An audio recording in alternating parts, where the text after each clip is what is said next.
Jay Crawford, Adam the Bull, Garrett Bush, Dustin Fox, Jason Lloyd, Tyvis Powell, plus, ba-da-da-da-da, you're loving him, Mikey McNuggets.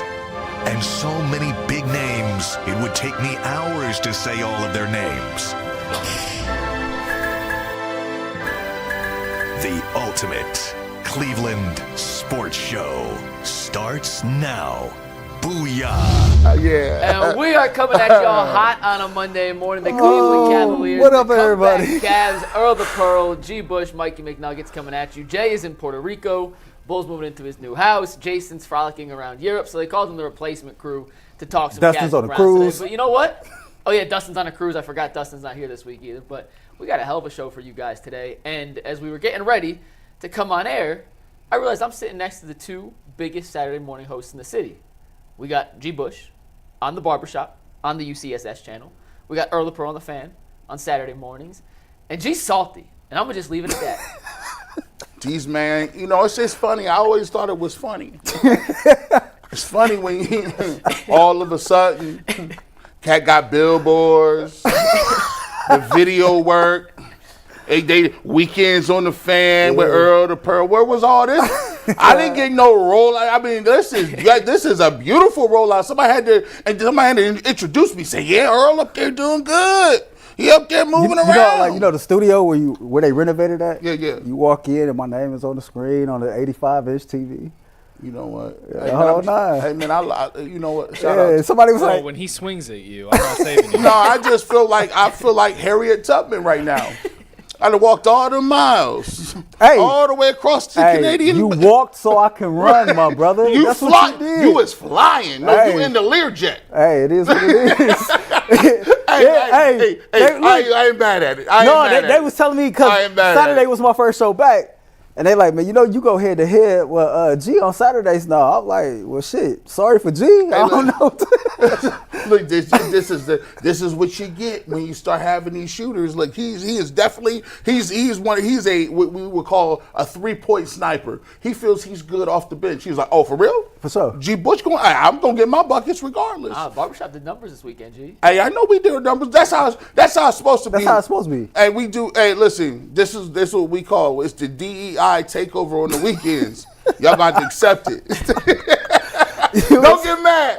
I'm just joking, man. I'm just playing with y'all.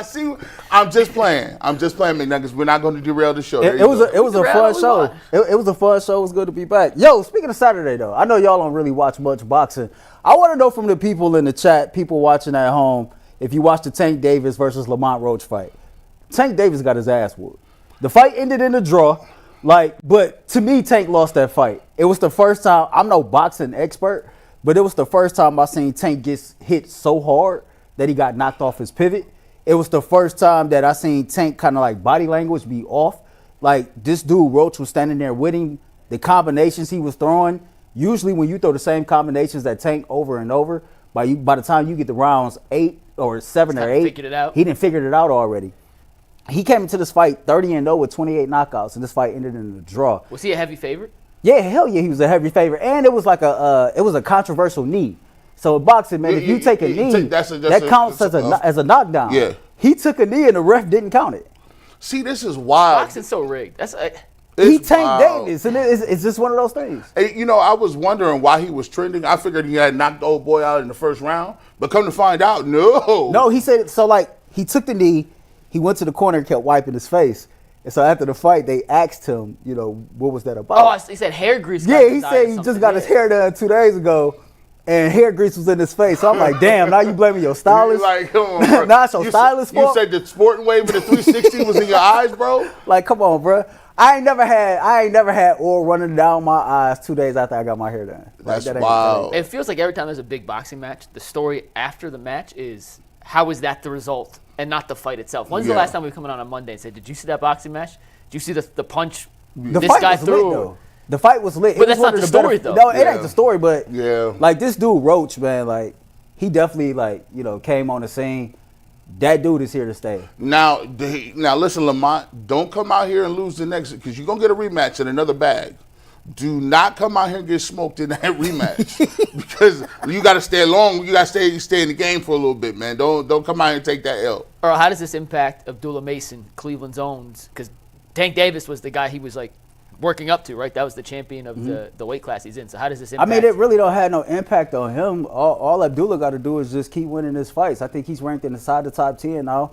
I think that, you know, with Roach coming into this weight class, you might have to go through Roach before you get to Tank. But, you know, Tank is still creme de la creme. He's still at the top. I'm just saying, you know, my friend is a big boxing fan. You met him. And he said to me, he's contemplated retirement. You know, he doesn't seem like the same Tank Davis that he was years ago. And in boxing, man, if you ain't all the way 100% in, it's easy to get caught slipping. Yeah. And this is a cat like Lamont Roach. They fought before in the Junior Olympics, so they was familiar with each other. I just checked the comments. Somebody said the stylist responded. I hope so. Nothing to do with me. No, because think about it. If you're the stylist and you're doing Tank Davis's hair, that's probably one of, if not your biggest client, probably and so, using him as some promotion to get your business off the ground or to get more clients. And if he's going to call you out on national TV, that's doing a lot of damage to said stylist's business. So, yeah, good for the stylist. That's what I'm talking about. Hey, by the way, man, boxing the only sport that if you lose a step, you die. Like, you just lost it. Hey, Tank Davis, like, I only lost 0.1 seconds of bob and weave. Oh, you're dead. You're out of here. That's the crazy part about boxing. Abdullah keep handling his business, though. I think that, you know, Tank is still a champion at said time, and that's going to be one of the biggest fights in the country in a long time. Hopefully it's here. I was going to say that hopefully could be the Cleveland fight. I know Abdullah's people are trying to get a championship fight in the city for him. I mean, if you get Tank Davis, or I guess if Roach knocks off Davis as the champ, it'd be a hell of a crowd. That rematch going to be crazy. Yeah. That rematch going to be crazy. I need to go to that fight. I want to mink, too. I want to do the Frank Lucas in front row. The raccoon at the top. It's crazy. Well, we had a heavyweight fight on the basketball court Friday night. And we had another game on Sunday that did not have the same billing as Boston Cleveland, but lived up to all the hype. We're going to spend the most of today's show talking Cavs Celtics, Cavs Blazers, and all the nuance to what we saw in those two double-digit comebacks. We'll talk a little bit of Browns and a little bit of Guardians at the end, but we'll start with the Cavs after a quick word from Ant. What's up, Ant?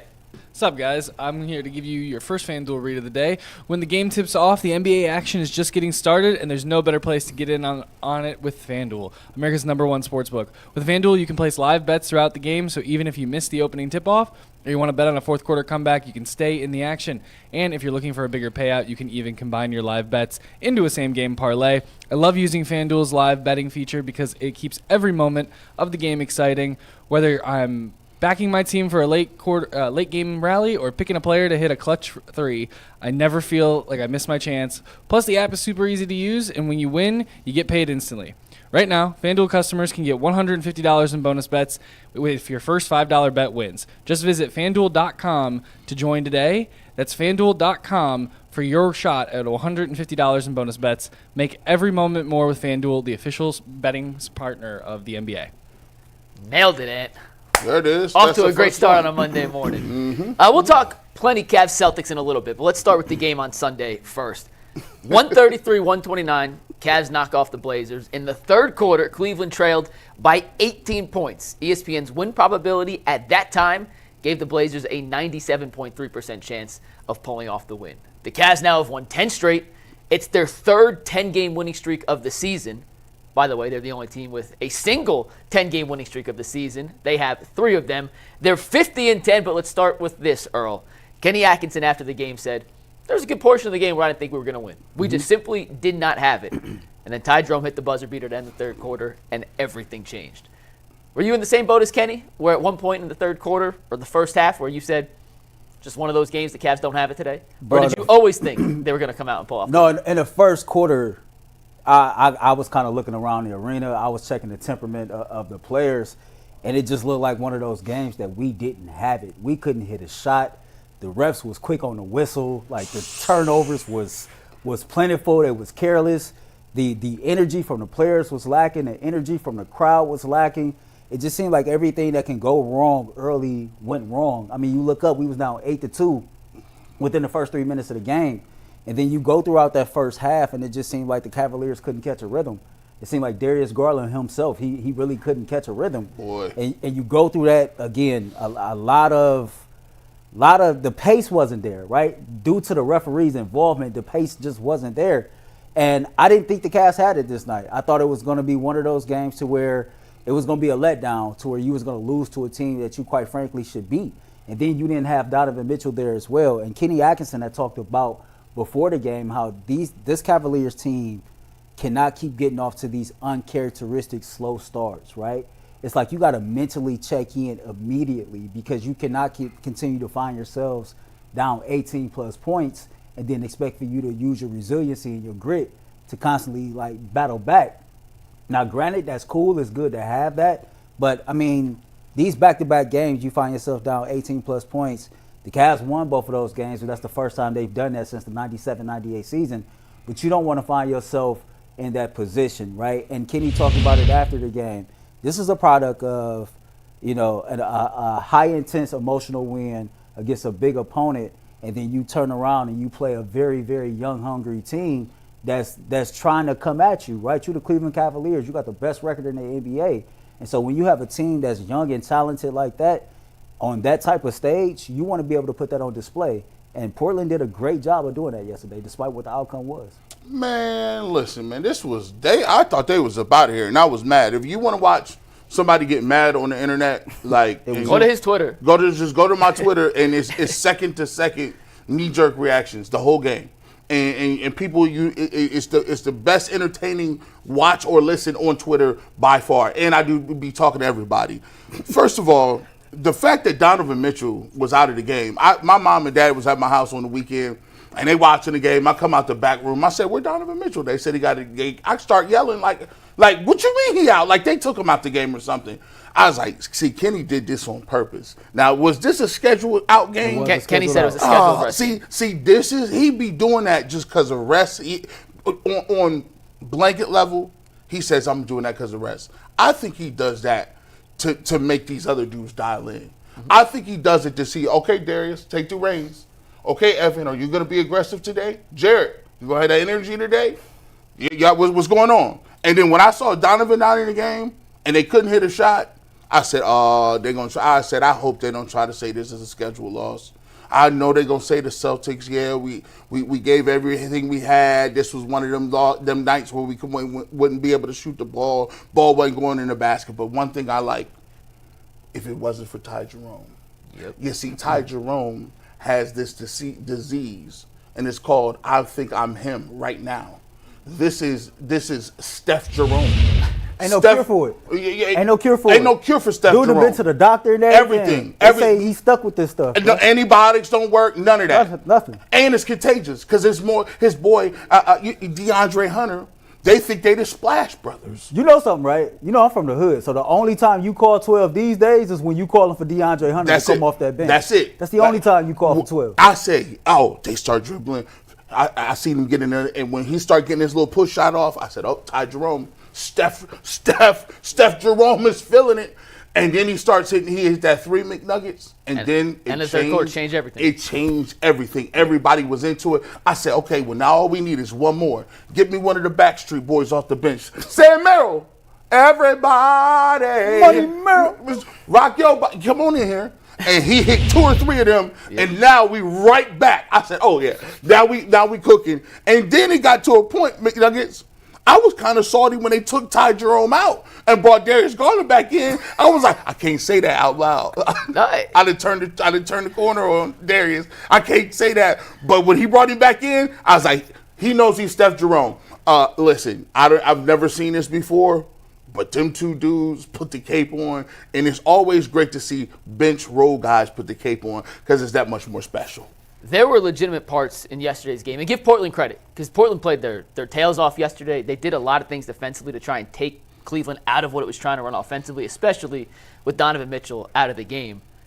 But when Ty Jerome hit that 3 at the end of the third quarter, Earl, you were there, I was there. The place erupted. And for the first 35 minutes and 58 seconds, there was just a lull. It did not feel like the same level of energy inside Rocket Arena that we had seen all season for almost every single home game. And Ty hit that bucket, and I looked at Earl and said, they're going to win this damn game, aren't they? And next thing you know, in the fourth quarter, Jerome continues to ball out. Merrill hits the threes. DeAndre Hunter hits 2 threes from the left wing and then the right wing in clutch situations. And then Max Strus comes and hits the 3 in the corner to then give them the chance to go to overtime. The refereeing, I'm not going to address it because there's nothing that can be said. Just like Ty Jerome, we'll get fined if we address it, so we're just going to leave it at that. If you have any comments, I'm sure you're right, but I'm not going to address it. I plead the fifth. But that was a night that the Cavs had their C game. Maybe a D-plus game. Seriously, they did not play well against the Portland team that entering last night had won 11-14, who needed that win. And for 12 minutes, and then 17 if you count overtime, the Cavs found a way to erase 35 minutes of piss-poor basketball to their standards. And it's just a little symbolic that on Nick Gilbert night, the most resilient Cavs fan maybe ever, the Cavs found a way to fight back, show their most resilient form, and find a way to win that game in overtime in honor of Nick. I thought it was pretty telling. What's not to like? I mean, what's not to like? You mentioned Max Strus, man. 8 points and 5 rebounds in the fourth quarter and overtime combined. When you talk about DeAndre Hunter, Ty Jerome, and Max Strus, I thought those was the 3 guys who really, really, carried us to victory, especially after Evan Mobley fouled out, right? Yeah. Because in that situation right there, and then you look at the late game situation where we decided to foul, send them. And Darius misses the free throw. Darius misses the free throw. So there was a lot of opportunities there for this game to be lost, but the Cavs still showed that resiliency and that grit. I don't like the fact that we keep getting off to these slow starts, right? We are a championship caliber team, and that's a mindset. You got to be locked in like that from the start. And Kenny talked about that, right? He wants to see. Kenny mentioned it with Boston, though, because you do know Cleveland has the best point differential in the first quarter of the season. Yeah, so but certain think about teams it, though. They get 10. But he even mentions, he said it happened twice in Boston, and then he pointed to the home court. He said it's even happened here. All 4 times against Boston. Yeah, but it's even happened here. And all 4 sometimes games. I just think that it's like you said, it's human nature, right? But you got to understand that, like, when you're dealing with these young teams and you come into these games 11-point favors and you got these young athletic teams who are playing well and want to prove themselves, you are the Cleveland Cavaliers, right? So you might not be the defending NBA champions, but because of the cliche that comes with who you are, you're going to get everybody's best shot. Yep. This is an opportunity for young guys like Simmons, for example, to put on display like, hey, I'm a baller too. That Simons cat was hitting that. Listen, this he can play. Dude, I'm like, who is this guy? And the Evita guy, listen, this dude. I told y'all about Denny. Yeah. Every team, and this is to your point. When you are the Cavs and you're the first team to 50 wins, you're gonna get every punch.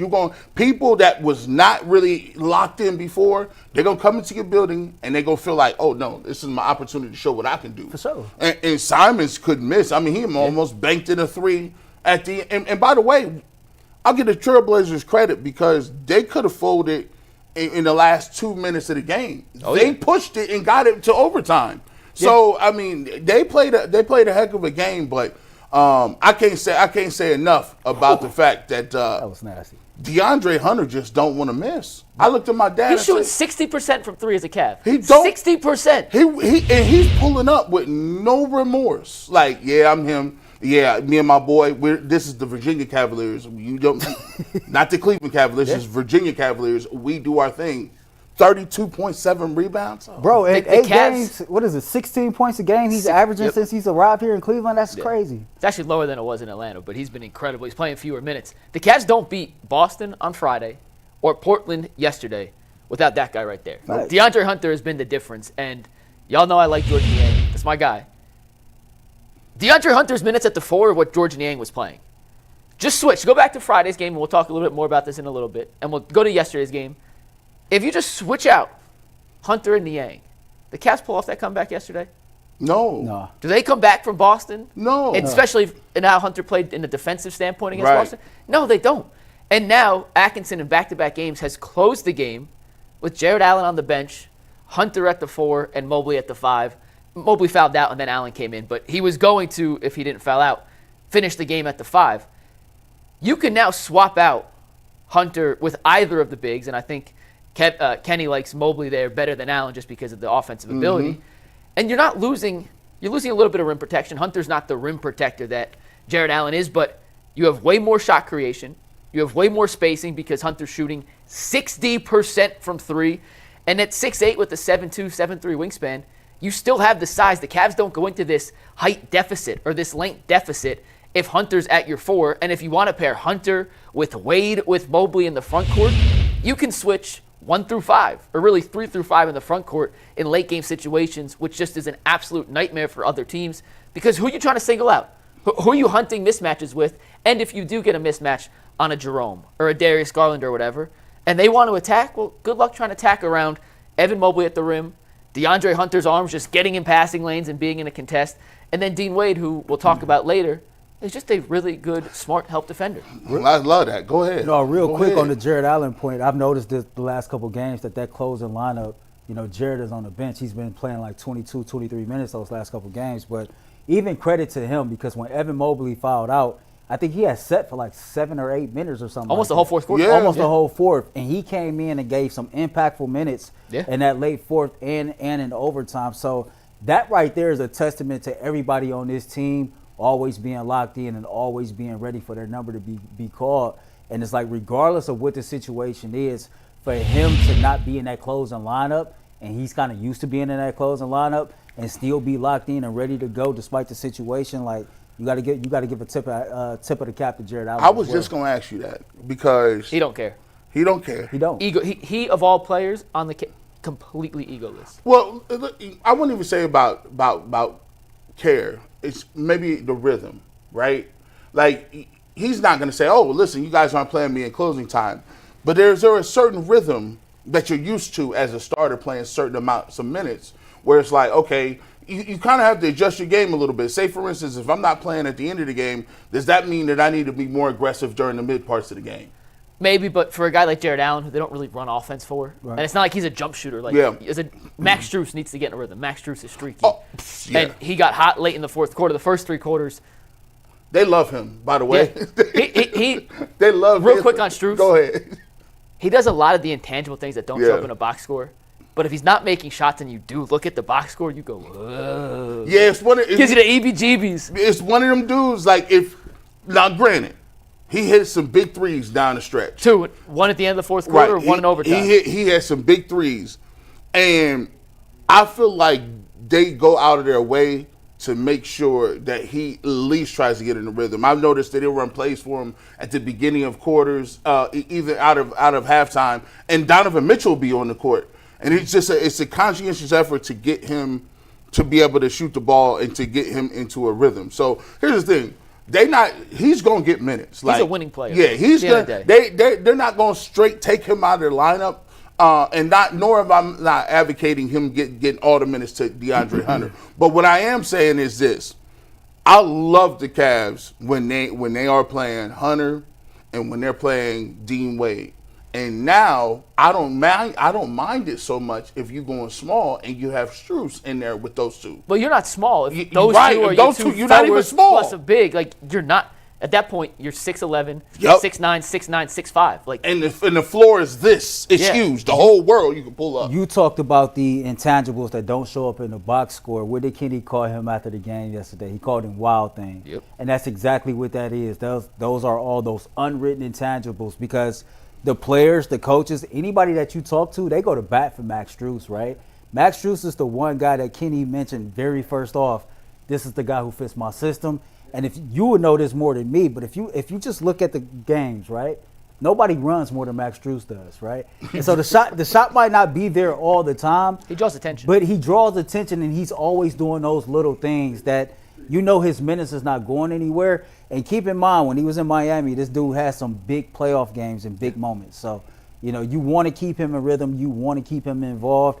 And I think it's going to be team dependent on who's getting the start. Yeah, go ahead and get to that, Earl. You know what I mean? Already Like- you already know what we want to hear. Like We for wanna hear me, that. this is just me. I know Mike want to keep Hunter coming off the bench. I know you want to keep calling 12 to come to the rescue, but I need 12 out there right away. Like right away. I just think that you insert DeAndre Hunter into the starting lineup, I think it changes the psyche. I think it changes the mentality just of that particular group. For no reason outside of that. And you got a 6'8" two-way he's like you said, he's shooting 60% from 3. He's averaging 16 a game, playing less minutes since he's been here in Cleveland. And I think he will play well off of Mobley. with Garland and Spider in that backcourt, I just think it makes perfect sense, right? This is a dude that's tough. He got the size. He has the athleticism. Like, he can score. You got enough guys coming off the bench to where you can rotate who's whatever. But as you get towards the end of this season, it just makes more sense to me for DeAndre Hunter to be in that starting lineup. I'm gonna give you this. I'm gonna ask you this question because this might be. I don't know. I don't be in there. Could it be DeAndre Hunter? They brought him in. Kenny Atkinson had a conversation with him and said, "Hey, what are you comfortable with? We trying to figure out where you want to come and get." That was crazy. Figuring out where you're best in the lineup, getting a rhythm. So he says, the first game, Max Strus, I think, hurt his ankle one playing. He started that game. He started coming off the bench. Is there a thing that says maybe Hunter says, "Hey, I've been coming off the bench. I've been, it's certainly possible. My man, me and Jerome, we got a little thing going on. We doing our thing. Got a rather rhythm. Is there a chance that he says, "Oh yeah, this is what I'm trying to do"? He said to us in the locker room, it wasn't yesterday, it was Sunday. He's like, "I don't care when I play. I just want to play." So I don't think he really cares starting, coming off the bench. My only thing, if you're playing Boston, I would start him. I'm with you. There you go. That's all. I'm glad you signed that peace treaty. Against the other teams, we signed that peace treaty today. I still like how Strus fits with the two bigs. If you're playing both bigs, Strus is better at running off screens, playing off that. Like, he fits better with those. But against Boston, which is the real thing we're going to talk about later, I'm with you. You start him because you need him to guard one of the wings. Taylor That's beautiful. So I think right now, for the next 20 games, I don't care. If they're in a 7-game series with Boston, Hunter better be your starting. See, listen, a Bull and Jay, that's how you sign a peace treaty. You notice we didn't have to do all that. The treaty came, we signed the documents, we ready to go to the next topic. All right, one more thing on the Cavs before we move on. They're 50-10. Do you know how many teams in the history of the league had won 50 of their first 60 games? 4. More than 4. Wow. I said that confidently, too. Yeah, you did. You had your chest out. Yeah, 4. He was like 4. It's not a lot. It is more than 4, but it ain't 4. He was like 4. 4. 50 and 10 in 60 games. How many teams, Earl? 7. The Cavs are the 12th team That's a lot to ever of do teams. it. But of the 11 teams that have previously done that, how many think have won the NBA championship? And it's a good sign for the Cavs. A little spoiler alert. 11? No, not all 11. One of the teams was the 2015-16 Warriors, who lost to the Cleveland Cavaliers in the championship. 8. 10. 6 of the 11 have won the NBA Finals. More than 50% of teams who have started 50-10 in a season have gone on to win the Finals. It is a great sign for the Cleveland Cavaliers, who are still severely underrated and undervalued in the sports books if you want to place responsibly a bet on FanDuel. Real quick. The 50 wins, what's that, 13th time in franchise history? Like, you look at the success this Cleveland Cavaliers team is having now post LeBron. Like, to me, that's the testament of, one, good scouting, knowing how to identify talent, but patience. Because I can remember last season, all three of us at some point was arguing, you need to break up this core 4. You need to figure out, you can't win with this backcourt. This right here is not working. And I told Kobe Altman last month, I said, I owe you an apology because I should have looked in the mirror and did a parallel from that to you. When you're building something and you believe in what you building, you got to have some type of crazy ass faith to stick to the course when everybody around you is telling you this isn't going to work and you're going to break it up. And you look at this team now, and we talk a lot about the chemistry and the depth of this team. And none of this happens, man, if we make, the moves that we said that he should have made. They still got to win. They still got to win before he gets all the flowers back. But I do agree. He's the favorite to win Executive of the Year, and rightfully so. Yeah, they got to pull it off. You still got to win. They have to pull it off. If they pull it off, I give him all the credit in the world. We're going to talk Cavs Celtics here in a second, but we got mentioned some Brown stuff first. And you got to read, though. Yeah, before we get into the Combine stuff, guys, I want to remind everybody that on March 28th, it's a Friday night at 9:30 p.m., we're back at Pickwick and Frolic doing comedy. I have unfortunately been told that I might be back up on stage. They keep pulling me back up. Mike's going to do a set. Director Steve is looking into doing a set. G's going to do something. G's Bull's doing going to a do set. something. Earl, are you going to be there? You doing a set? I'm going to be there. I ain't doing a set. Man, how does Earl get out of this and I don't? But it's all right. I'm going to be there. It's for charity. It's for the Boys and Girls Club. It's amazing. Come grab a ticket. Come hang out with us. The question is Earl going to bring a date?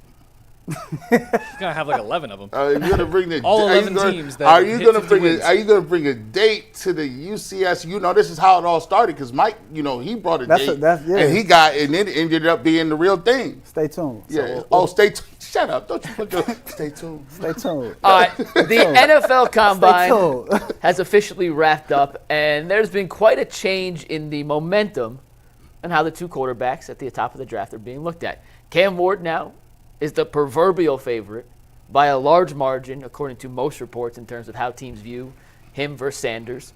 And Zach Jackson on the radio said teams view Sanders more as a second-round prospect than as a number 2 overall pick candidate. That was what Zach Jackson said, not me. Don't get mad at me. Just throwing it out there. Second round. Adam Schefter was on the Part of My Take podcast over the weekend from the Combine and was asked about what the Browns are going to do with the number 2 pick. And he kind of confirmed what a lot of us thought was going to happen. So let's listen to Schefter real quick from Part of My Take, and then we'll discuss what he had to say. All right, interesting. What about Cleveland? What can Cleveland do at the quarterback position? To me, they have to draft a quarterback with their first pick, which I assume to be 2, but maybe they go up to 1 to lock it in, the guy they want. They're not very far from the top, and Tennessee could go back 1 slot and get basically whoever they want if they're not going to go quarterback. And the Titans are still going through their process. They've spoken to teams and told them, we're interested in talking, but we need to get through our process first, go through the combine, go through pro days before they derive their decision about what they're going to do at 1. Cleveland, to me, I predict it'll be a quarterback, period. I think they have to do a quarterback. They're that high. They're that financially strapped with Deshaun Watson. There's that much of a need. You need something to uplift the spirits of the organization. I believe the Browns go quarterback. Okay. All right. Okay. So Schefter says he believes the Browns are going quarterback at 2. That is the growing sentiment leaving Indianapolis after the Combine. So, G, let's do this. Okay. Dream scenario, quarterback-wise for the Browns. They can't be a non-quarterback situation, but dream in terms of getting a quarterback. What's your dream scenario for the Browns now in the draft with this new knowledge from Adam Schefter and others? Dream scenario for me now is after I watched the Combine and, you know, looked at some different things and from hearing that, dream scenario is if they can, you know, somehow finagle and get Cam Ward. If the Tennessee Titans may take a look at a defensive lineman, that means you have the best options to pick the best quarterbacks. Will Howard didn't look that well at the, you know, not saying that he won't be, you know, better at his pro day, but, you know, Jackson Dart, some of the other guys, nobody really blew anybody away.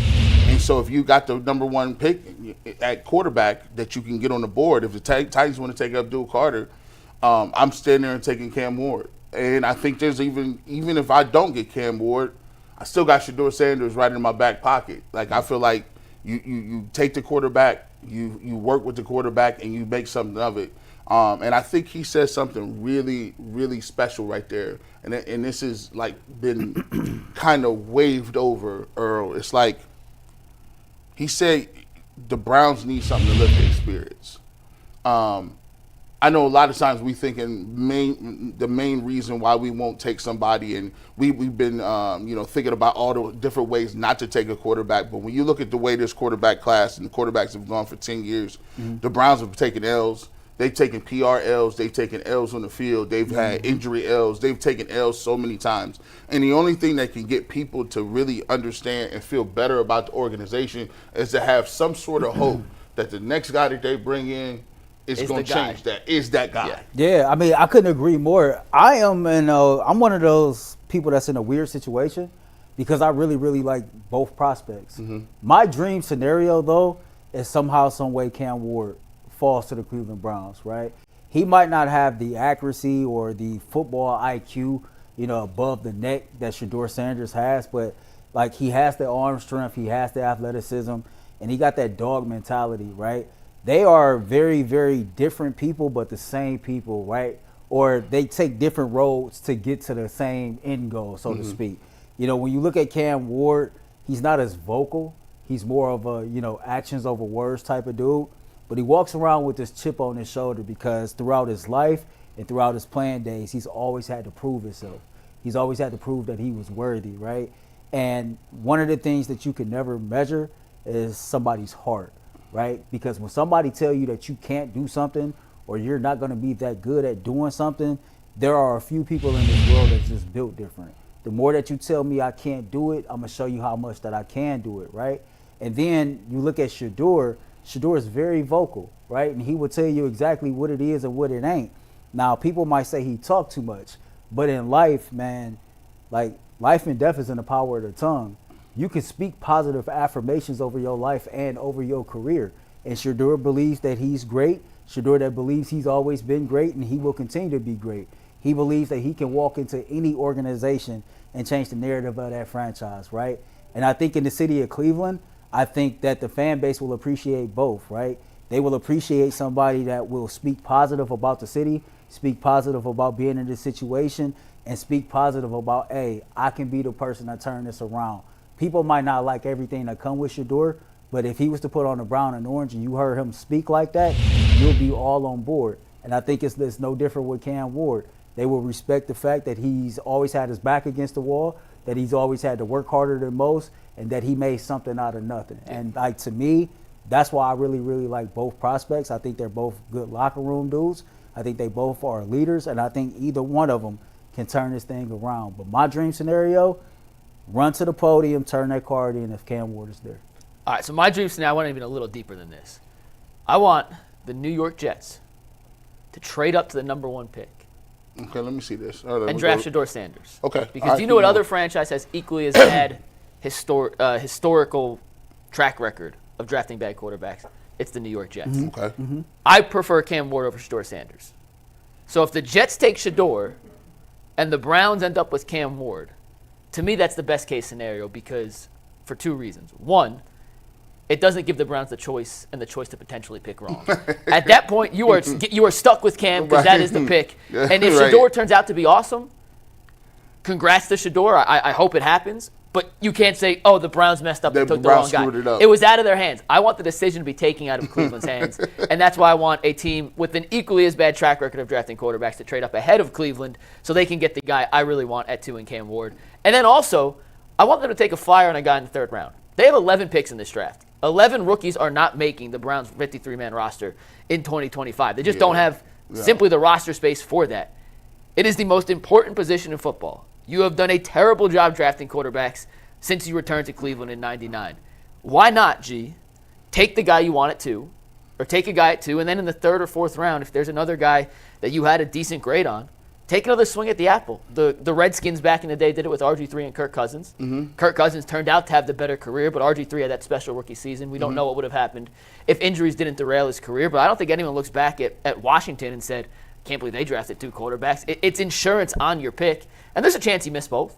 There's certainly a chance, but I'd rather have 2 bites at the apple than 1 bite at the apple. So in my dream scenario, I have the decision taken out of the Browns' hands. They still get the guy they really want in Cam Ward, and then take a flyer in the 3rd round on Milroe if he falls, McCord, anyone that you like in that range. I'm identifying a person in the 3rd round. I've now put my eye on him. Quinn Ewers. I'll take it. Quinn Ewers. Listen, he's been left for dead. People don't talk about him no more. He better hold on to that NIL money because he might not make no NFL money. Hold on to that tight. Don't be doing too much. But I like him in the 3rd round.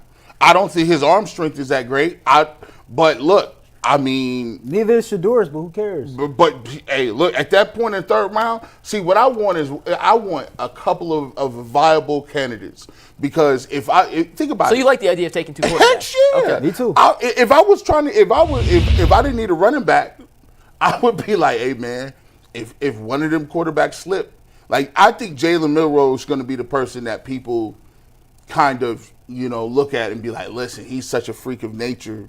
Like I mean, can I waste a 3rd round pick? Can I move up to go get him? Because I wouldn't be mad if they had to move up and go get him a little bit. If they like 2, I'm with you. I don't care if you have to move up to get. Let's just say it's Milroe, for example. If you move up a few spots to get the guy you want because you like him better than the other options in that round, go do it. Yeah. And then you know what no team's ever said, G?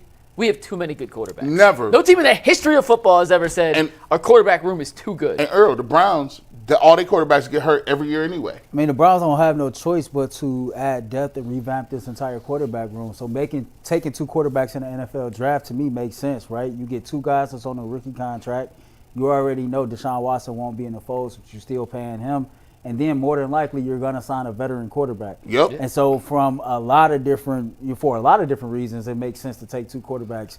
You want to give yourself 2 opportunities to get it right, and if you get it wrong, you get it wrong. You try again next year.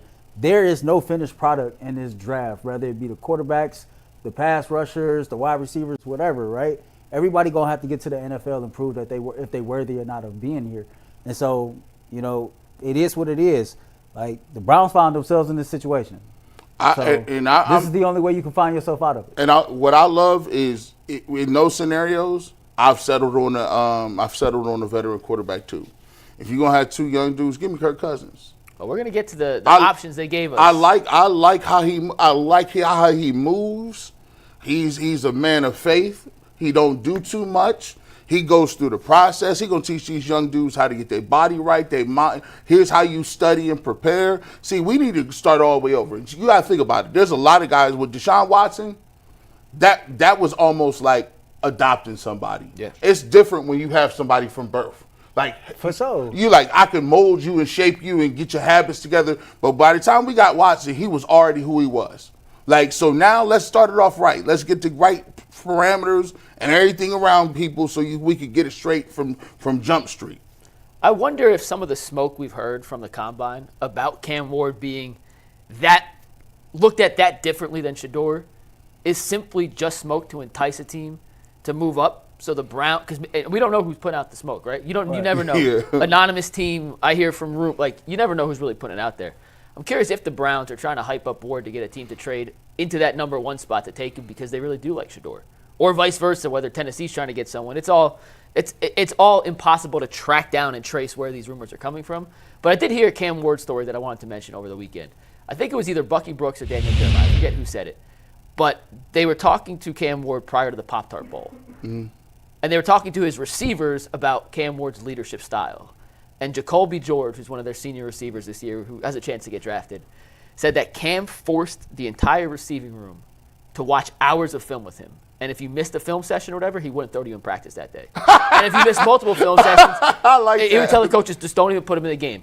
He demanded that level of, if I'm going to be in here watching film and studying to prepare our team for a chance to win, you better be in there, and you better be in there, and the offensive line better be with me. And I don't know, Shedeur might do the exact same thing, but how do you not love that, right? He sounded like his favorite player was Kobe. Kind of, yeah. He sounded like that straight Mamba mentality right there. Like, you know what? Why should I throw you the football and you ain't even in here with me watching film? That's Smush Parker. Kobe talked about Allen Iverson, and this is Allen Iverson's prime, man. Allen Iverson was like, bro, I'll be going to the club. I'm there. I'm practiced late. He said, listen, all right, well, listen here, how we going to do. If you hang out with me, I hang out with you. He said, I'll hang out with you in the club, but you better be up, ready to go at 6 a.m. And I was like, let's go, let's do it. Man, he said, bro, when we went to the club, it was 2, 3 o'clock. Man, Kobe was sitting there looking around. Kobe was up. 2 hours later, in the gym getting taped, he called him, like, where you at, dog? No, we go send his people over to go get him. Get him up. It's time to go. It's time to go. It's time to go. I say, yo, that's the way, that's that mentality. Accountability. And I love that story because here's the thing. Remember how we talked about how all these times we had these discussions about whether so-and-so and so-and-so is on the right page. Mm-hmm. Bro, how can you not be on the right page and all y'all got is time and energy? Y'all could be after practice. Y'all could be in the film room together. Y'all could eat dinner together for all I care. How you not on the same page? And that's how you get there. And this is at the University of Miami, where there's no shortage of distractions. It's not like... It's the distraction. Cam Ward started his career at Incarnate Word. It's in a suburb of San Antonio in the middle of nowhere. It's an FCS school. If he was doing that there, and I'm sure he still was, but okay, San Antonio. You've heard Charles Barkley stories. Like, there are distractions, but it's not the city of illusion like Miami. In Miami, yeah. He goes to Washington State, ain't nothing there either. In Miami, there's nothing but distractions. It just says a lot about him, man. My father used to say all the time, man, the extra mile never really has a lot of traffic on it. Yeah. And when you're willing to go the extra mile, like you differentiate yourself from other people. And so, like, hearing stories like that, it will get you excited about a cat like that. But I like either prospect. I do too. I like either prospect. And what I like is, I think that all these experts have kind of brainwashed some of the fans into believing that these dudes are not good quarterbacks. But when you hear the head coach come out and say, I think a lot of these cats can play in the NFL. I think a lot of these dudes is good prospects. We can have our own opinion. Experts can have their own opinions, but the people that got their eyes on them, that's making those decisions, what matters is if they like a person or not. And so we'll see how that goes. And hit rates on quarterbacks in the NFL draft is like 44%. Yeah. They miss more often than they hit. And I just go always back to the Trevor Lawrence draft. Lawrence, Trey Lance, Zach Wilson, Mac Jones, and Justin Fields. 5 guys in the top 15 picks. Man, do you How many of those guys do you feel confident is a legit? Do you understand? Maybe one. Here's the crazy part about Trevor, though. From the time Trevor was a true freshman at Clemson, I personally, as a fan, had this firm belief, man. By the time when he gets to the NFL, that dude is gonna be him. He's gonna be the best quarterback in the NFL. Like most people probably had the same thought. And you look at Trevor Lawrence's career right now, and it has not turned out to be what it was projected to be. No. So the point is, you never really know. None of these things is a true thing or a sure thing. It matters where you go and who's coaching. More than anything else, I think it matters. Like, when you get, man, it's like.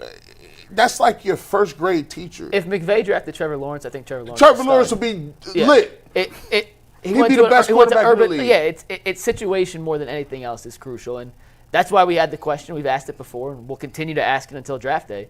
Do the Browns have a situation for a rookie quarterback to come in and flourish? And is Kevin Stefanski and that offensive staff the right staff to get the most out of a rookie quarterback? And we won't know till September. And it's crazy because there's some stories that say Kevin Stefanski is very strict on quarterbacks. He wants it a certain way. But then there's certain stories where he's like, nah, we don't really care about that. We'll work around what you do best. Yeah. So it's kind of weird. It's like you're getting a quarterback, but you kind of getting a coach that you kind of don't know what he's going to run either. It's kind of weird. I mean, when you got a new QB coach, you got a new offensive coordinator. So Kevin Stefanski he's done something. New offensive line coach? New offensive. Yep. He's done something to improve that staff and the people that's going to be dealing with the quarterbacks themselves. And we've all talked to a lot of former players who said that in order for a rookie quarterback to come to Cleveland and have any opportunity to be successful, then you got to make sure that you have the right people on the staff and then the right veteran players in that locker room for this to work.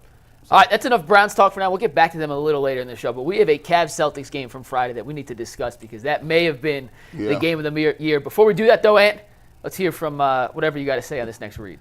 Yeah, guys, if this next 45 minutes of Cavs breakdown isn't enough for you, Ultimate Cavs posted this morning, and we got another 53 minutes and 19 seconds of breakdown from our own Mikey McNuggets here. Mike, do you want to run them through that show that went out this morning? Yeah, I filmed with Bob Schmidt of Fear the Fro pod. It's the first time he's been on the Ultimate Cavs show. Jason's out, like I said, frolicking in, I think, Germany right now. I'm not sure he's made it his way over to Paris yet, but we talked about yesterday's comeback win. We talked about some of the Donovan Mitchell stuff against Boston, which we're going to talk about here as well, and dove into Darius Garland's clutch resume versus some of the other top stars in the league. And spoiler alert, it's very, very good for Darius. And some of the guys you expect to be good in the clutch have not been all that clutch this season. All right, Cavs-Celtics, down 22 points 5 minutes into the game. They come storming back. They hold Boston in the entire second half to 42 points, guys. Maybe the best win of the season, maybe the best game of the season. And we're going to break this down into a couple different components. But we'll start with some of the defensive adjustments the Cavs made to slow down Boston, particularly Tatum and Brown, who both had really good, productive first halves. Earl, did you notice the little change the Cavs made in the fourth quarter, which completely took Boston out of what it was trying to accomplish offensively? I did not. G, did you happen to pick up on that little nuanced change that the Cavs made defensively? No, I think you're going to tell us, though. I am going to tell you guys. And it's something that me and Steve Becker were actually talking about. So they traded for DeAndre Hunter, right? Yeah. And when they traded for DeAndre Hunter, the first thing we all said was, he's going to guard Tatum or Brown. Except what Boston does better than any team in basketball is they hunt mismatches. That switch game. They put 5 on the perimeter. They have the guy who screens try and get the switch, and then have Tatum or Brown or whoever attack the weaker defender. And for the first 3 quarters of the game, the Cavs just conceded every switch. Almost no resistance whatsoever. It didn't matter where the screen was being set. Didn't matter who was setting the screen. When they came up, they were hunting the bigs. They actually hunted Allen and Mobley a couple times, which you don't see happen very often. And they were hunting Darius Garland, which we all expected. But in the fourth quarter, Kenny Atkinson and that coaching staff decided to We're not going to concede switches. We're going to try and fight over, and if we don't, we're going to at least hedge bump and make them recover. And I found a couple plays from the fourth quarter that kind of show what Cleveland did and why it complicated things for Boston and slowed them down. So you want to dive into some of these real quick? Jump in there. Real quick. Steve, you want to take this on the telestrate. I'm not even going to draw on this. We're just more talk about it. But this is Derek White being guarded by Darius Garland, and Dean Wade is guarding Jaylen Brown in this instance. Check the score, 116-114.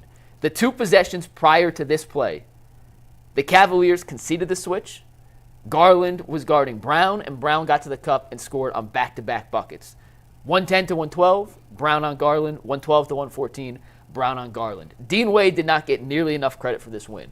His defense in the fourth quarter was phenomenal, and this play in particular, I think, is the shining example of the little things Dean does that don't get picked up in the box score. So they're going to try to set this ball screen and have Garland switch onto Jaylen Brown again. But as you can see, as he comes over here, watch how Darius stays on top of this screen, and then watch how Dean Wade doesn't concede the switch.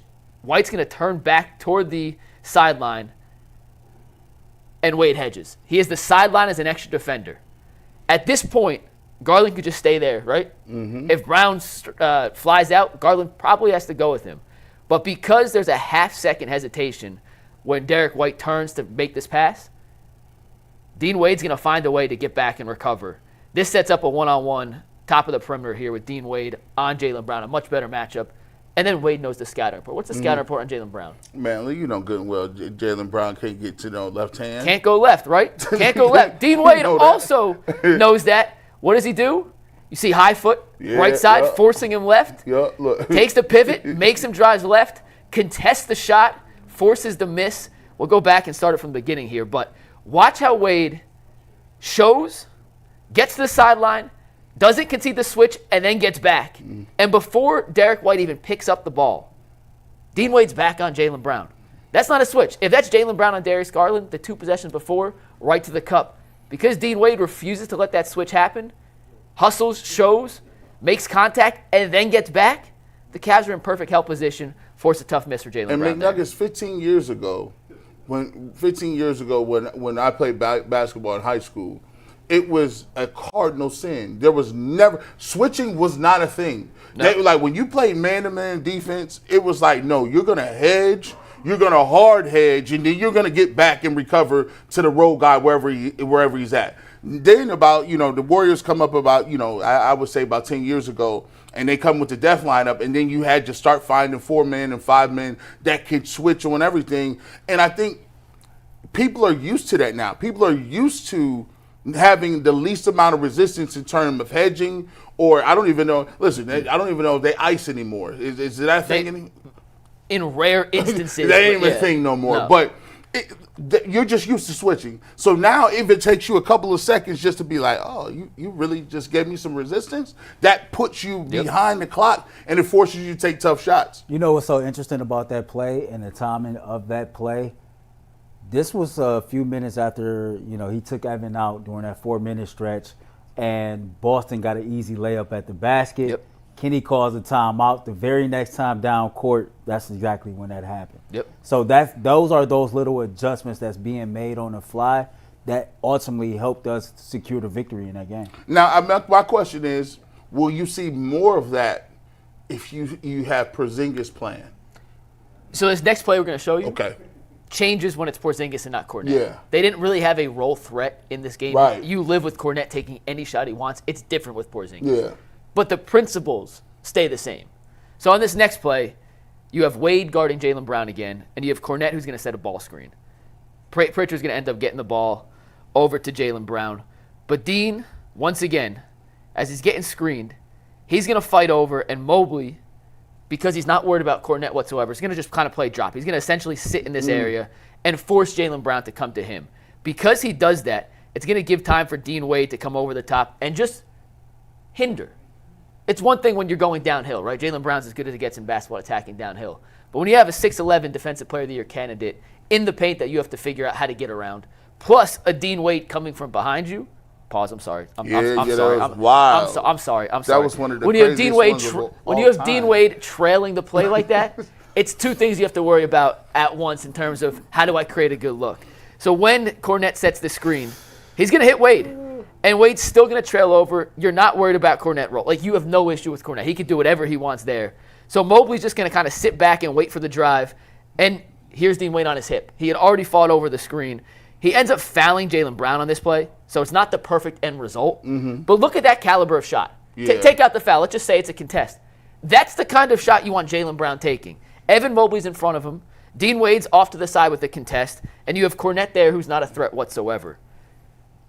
That's how you guard Jaylen Brown, make them take tough shots. They can make tough shots. They're going to make tough shots. And they hit tough shots. Jaylen Brown, three quarters, they hit tough shots. But if you can make them take tough shots over the course of a 48-minute game, you're going to get much better results than when he's isolating against a Darius Garland. There's not enough help and whatnot. But Dean Wade, all throughout the fourth quarter, just made life miserable for Jaylen Brown and Jayson Tatum on those switches. What was more impressive to you? Was it the impressive way that the Cavs were able to put up points very quickly, or the fact that they were able to stop the Celtics defensively when they needed to? I'm more impressed with the defense. They held Boston to 42 points in the second half. Weren't it like 18 in the fourth? 18 in the fourth. Yeah. 24 in the third, 18 in the fourth. When Boston needed to get buckets, They could not score on They Cleveland. couldn't. To me, that was the most impressive thing as well, because if you look at Kenny Atkinson as a coach, we always rave about what he's learned offensively under Steve Kerr. But the defensive side of things has been a staple. And if you listen to Kenny talk in in a media room, he always puts emphasis on the effort or lack thereof on the defensive side of the ball. So to see this team to kind of clamp down defensively in the second half on the road in the Garden against that team, especially knowing Tatum had 30 in the first half, those adjustments right there what played a huge part in us winning that game. It wasn't just Donovan's, big shots and things like that. It was, avoiding the switch, locking down on your guys, and just playing sound defense throughout that second half. And I'll give it to him. There's a lot. When Tatum was going off, there were some times where Jared Allen had some really good perimeter defense for a big. Good offense beats good defense. And there was times where Evan Mobley had really good perimeter, moving your feet. He Jayson Tatum. Forcing a tough step back with the shot hand up. I mean, what are you going to do about that? But I love the fact that the Cavs' defensive profile has changed.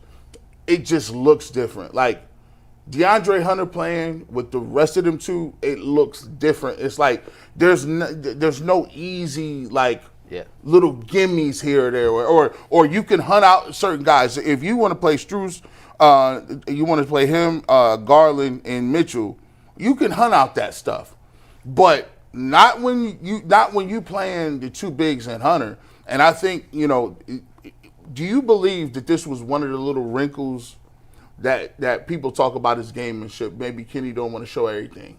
Is that something that they said, okay, we'll give you that for the first 3 quarters, see how you do, but we'll flip this a little bit because this might be a little bit the way we're going to play this if we see you again? It's possible. I'm going to say no.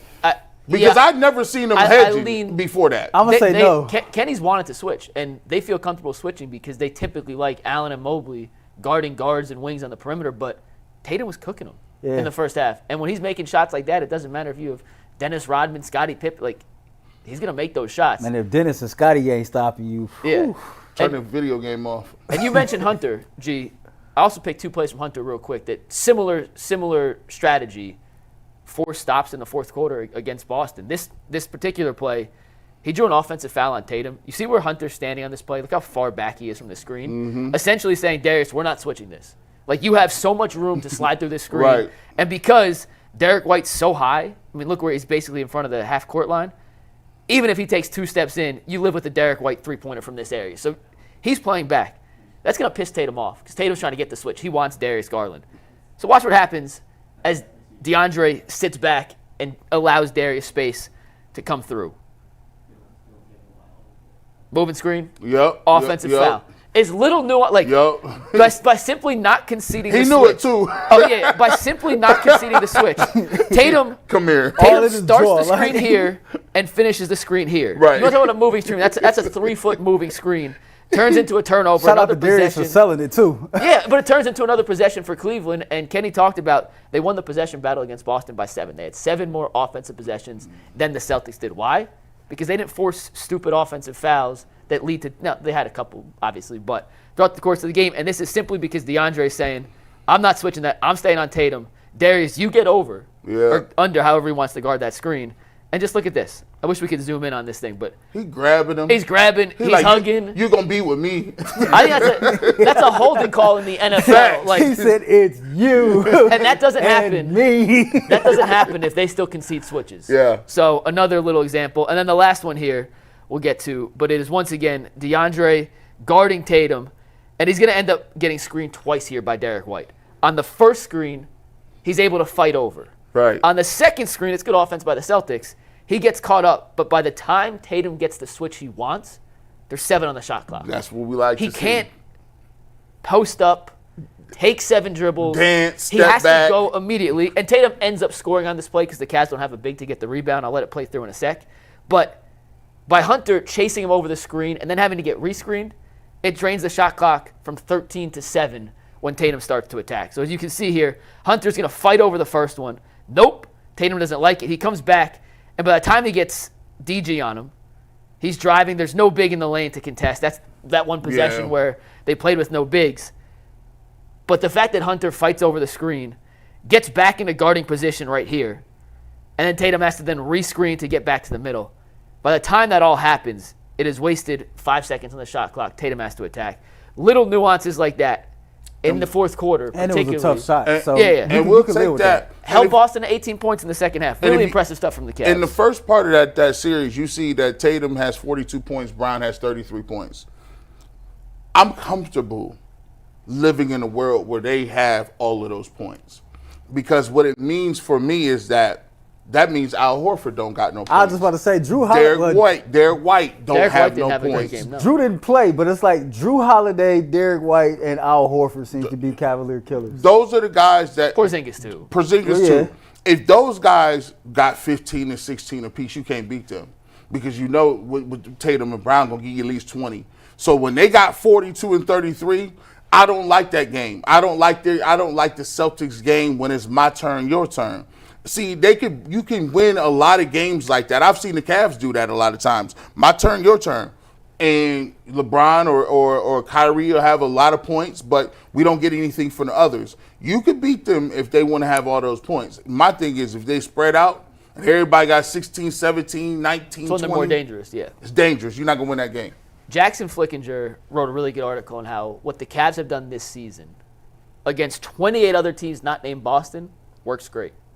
But against Boston, they have to play a different style. And that is with one big, Hunter at the 4, and more spacing because they can switch everything. If they get hunted in mismatches, they're just more flexible in terms of, like, that last play. If that's Jared Allen instead of DeAndre Hunter, he's not running over a screen then chasing back. No. That's just not in his arsenal. It's no disrespect to No, Jared. yeah, he's that's a just five. That's not what a big man does. They have to play in that proverbial small ball lineup against Boston to counter what Boston does. And DeAndre Hunter gives them the ability to do that now. They don't beat Boston on Friday without DeAndre Hunter and without Dean Wade, a healthy Dean Wade. And obviously Donovan went crazy. We'll talk about that in a sec. But all in all, they have to play that style to beat Boston, in my opinion. And I think they're the only team in basketball, at least in the East, maybe OKC from a size standpoint, but they're the only team in the East that can go small and still have enough size to contain Tatum, Brown, and Porzingis. Mm-hmm. Yeah, I agree. I mean, you look at a dude like Ty Jerome, like he's a guard, but he's 6'5", and Kenny talked about it like in today's NBA, like He had 6 steals yesterday, by the way. Bad job by us for not mentioning that. he did have Our 6 guy steals. Spencer, who's sitting back there today, asked everyone about it, but he had 6 steals Yeah, yesterday. 6 steals. I'm scared. And a hefty fine. I am scared because of this.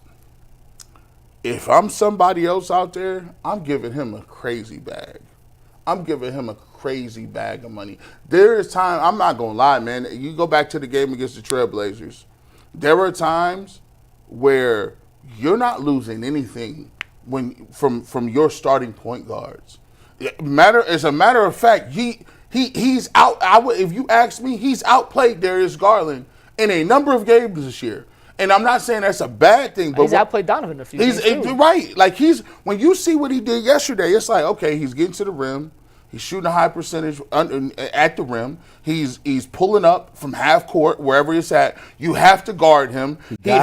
He got heart. He brings intensity, and he has the size that actually matters. So my thing is, I don't know what the cap is looking like, But I'm telling you something. If I'm somebody else after this year, I'm giving him a Fred VanVleet contract. He's not getting $40 million a year. I mean, but Fred VanVleet got 40. Is VanVleet better than him? Nope. Right now, no. No, but at his VanVleet was at his prime. Yeah, he was. Ah, man. See, that's what happened with all those scout reports, because you talked about this. Everybody been talking about this. I don't know, man. It seems like everybody's asking Kenny the same questions after every game. How is Ty Jerome doing this, right? You hear DeAndre talk about, man, I don't know. You hear Donovan, who's known him in the past. I don't know.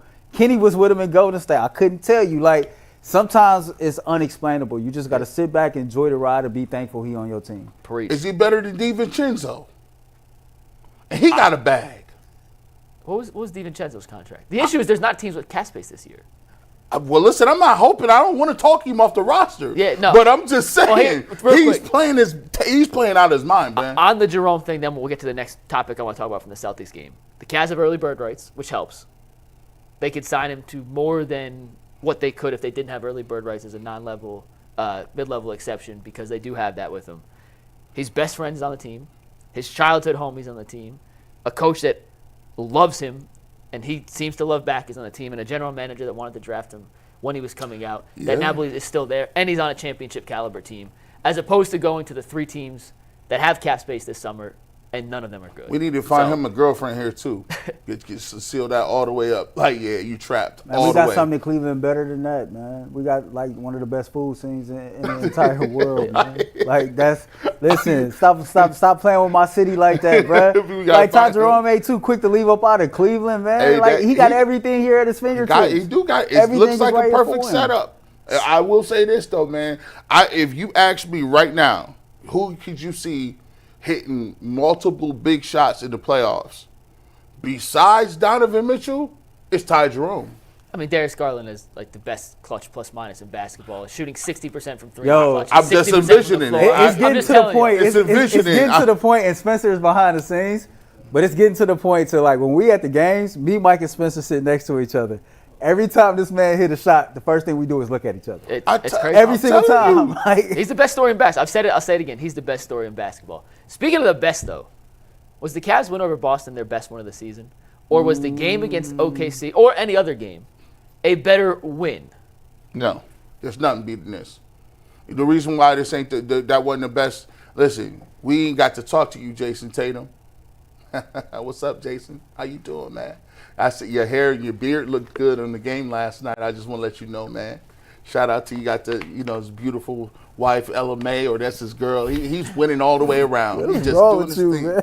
He's doing. But listen, that was out of pocket what you did. You talk about get him up out of here. You and Jaylen Brown was talking about that prior to the game. You know it. It was like me and Earl coming on here getting extra cocky. We was talking about that, what we was going to do before we got here. And you was sending text message, and y'all went out up 22 points. Y'all even got the 22-point bang. I was like, y'all gave that to him? The first quarter? Yeah, that was crazy. That's like Mortal Kombat. Finish him. Really? It's the middle of the match. He was like, And it was simulcast. He was doing it one way, and Jaylen Brown was doing it the other way at the side of the court. Like, it was like, listen, look at this. Look. You saw it? Look, simulcast. At the same time, I'm sorry. Listen, fire and ice, ebony and ivory out here just setting it up for us. You know what? You know what we did for you? We came all the way back. And at the end of that game, y'all was looking wild. Listen, even y'all had Doris. I love Doris, bro. Even Doris was over the top in the first half. I don't know how the Cavs are going to come back from this. And at the end of the game, Richard Jefferson over there like, I told y'all, boys. Yeah, look. let him know. Big perk. It was bad for everybody. That was the game we needed to solidify that we're not playing with nobody, McNuggets. OKC was a nice story. Oh, it was a great game for the NBA, and look what we're doing, our product. We don't care nothing about that. We came to you, Boston Garden, we got busy in a Burger King bathroom, right back, Earl, and listen, yeah. I think that's the bigger win, man. It's crazy because, like, you know how, like, you go through some stuff in life and you don't really understand why you going through it or why it play out that way, but you realize the lessons that you learned and said time. It's really setting you up for a bigger play down the road. That's how I looked at that win versus the Boston Celtics, right? We didn't struggle in that arena against that team, and we struggled primarily throughout that game. But we made the adjustments. We believed in ourselves. We showed some resiliency, some fight, some grit, and we got back in the game, and we ultimately won that game. Stuff like that goes a long way in boosting your confidence and preparing you for whatever's to come down the road. So a win like that in the end of February, no, it ain't going to do too much for you if you match up against the Boston Celtics in the Eastern Conference Finals. But if you ever find yourself in those type of adverse situations again, you do got something that you can go back to, you know what I mean, and pull from, use those receipts, and then you got that in your back pocket. As we like to say, like in the spiritual room, you got another tool you can use, you know what I'm saying, to go up against whatever that's coming up against you. Make a withdrawal for the bank real quick. And so, like, stuff like that, man, like, it matters because you got to think about the opponent, you got to think about the time of the year, and you got to think Kenny has talked about everybody in that building is putting emphasis on post-All-Star. So to get that type of win on the road, you got to think about it. The situation was similar to what it was when we was in OKC. By the time you were in the first quarter, look up, it was over. And you like, damn. They was trying to get us up out of here. This over. And so even in that moment, it was a growth moment because unlike against OKC, we never stood a chance to come back in that game. That game was over with. We came back, we fought back, we learned something about ourselves. Games like that build character. And you're going to need those character building games when you're going up against this particular team if you're trying to go win the NBA championship. I don't think Friday night was the Cavs' best performance of the season, but I do think it was their best win for a lot of the same things you guys just articulated. Down 22 in Boston. The Celtics got superhero performances from their two best players. Tatum and Brown, they flop, whatever. They both played their tails off, like 46. Tatum had 37 and 30, 10 and 10 at some point. That's crazy. Like, they played incredible. And for the Cavs to find a way to come back and win that game, slowly. Like, it wasn't like last night where burn. in a split of a second, they went from being down 13 points to the Jerome 3 to end the buzzer to next thing you know, it's a tie game and we're going back and forth. Like, it was a slow churn. And when they took the lead and then Boston took it back, I said, you know what? You can't do this now. Like you can't come all the way back, right? Get the lead, and then Boston somehow pulls us out at the end because that's more demoralizing than anything else. It is. And then Boston took the lead. And then Cleveland came right back, took it, and then sealed the deal on the defensive end. They got big shots down the stretch from Mitchell, from Mobley, who was incredible in the fourth quarter. Garland hit a couple big ones. Garland hit the closing one on Sam Hauser, who we're going to talk about in a second. That boy made me go in witness protection. You put that boy in a blender, boy. I've seen bananas in a blender spend better chances against living through that than Sam Hauser. Mobley hit two back-to-back threes. Mobley was grabbing offensive boards. He called for it. Yeah. He called for the corner three. He like, hey, run that. So I think they played better. Like the OKC game, they played a better game. And considering the Celtics didn't have Drew or KP, like you can knock that if you want to. I'm not knocking it at I'm just all, saying they was whooping our ass. If you were looking but it's fans that it was when you did the post game, people was knocking that, like saying, well, Porzingis wasn't there, Drew Holiday was there. I don't care. Who cares about that, man? Because nobody was screaming that noise when we was down 20-something points. Exactly. So I'm just saying, if you want to like look for something you could say, I don't give that any credence. But to do that in Boston. They was going crazy, man. They was going nuts. They had the highlighter uniforms on. I ain't seen them wear them all year. They had the announcers. They was going crazy. And it seemed like everything they threw up was going in. I was like, oh, this dude, that's another three. That's another one. It's the epitome of a make or miss league. Right. Like, to start the game, Boston could not miss. The Cavs could not buy a single shot. And you blink, and next thing you know, it's 25-2 or 25-3. And then over the next 43 minutes of basketball, the Cavs made shots and Boston didn't. And I like the fact that Donovan Mitchell in this play, big 4-5. He elevated his game to saying, like, listen, I'm in that room too. See, there's rooms in the NBA.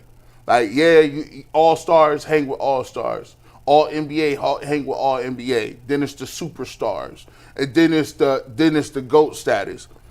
Donovan Mitchell was just showing Jaylen Brown and Tatum, like, I'm in that room. Well, can we have the Donovan Mitchell owns Boston conversation? Because every time Spider-Man sees Celtic screen, he turns into Superman. And some of these numbers, and I'm not sure if you guys saw my tweet over the weekend, some of the numbers that Donovan Mitchell is putting up against Boston are not just Oh, those are impressive. We're talking elite and historically elite. So this season, these are Donovan's 4 games against the Celtics. 35, 35, 31, and 41. He's averaging 35.5 points per game this season against Boston. He's the first player in the NBA to score 30-plus against Boston 4 times in the same season since LeBron James in 2009. And with his 41-point performance on Friday, Donovan now averages more points in his career per game against the Celtics than any player in the history of the league. Take a look at that list. That's wild. Some big-time hitters on that list. In 20 games played against the Celtics, Donovan's averaging 30.8 points per game. He has now surpassed Michael Jordan. Ever heard of him? Yeah. Maybe. I heard. Maybe. I think so. Somewhere. Second place on the list at 30.7. You have Luka Doncic in 11 games averaging 29.9 points. Kareem Abdul-Jabbar, potentially on the Mount Rushmore of all-time basketball players. You have Wilt Chamberlain, LeBron James, and Bob Pettit. But no, none of those guys lead the history of the NBA in points per game against Boston. That title belongs to Donovan Mitchell. And whatever he does against this Celtics team, they don't have an answer. It's like he's stolen the answers to the test before Boston gives it to him. And he's answered Tatum. He's answered Brown. He's answered Hauser. He's answered Pritchard. He's answered White. He's answered Holiday. And if a game comes down to a situation we have to go shot for shot late, and the Celtics have Tatum and Brown and the Cavs have Donovan, I'm riding with 45 every single time. That dunk, he like, see, he's a different type dude, man. It's because he plays so much bigger than he is. Like, this man is playing like at a size, you would think that he's some like 6'7" or 6'8" wing. He's 6'1". He's 6'1", but he's 6'1". He can elevate. He's quick. His step back is lit.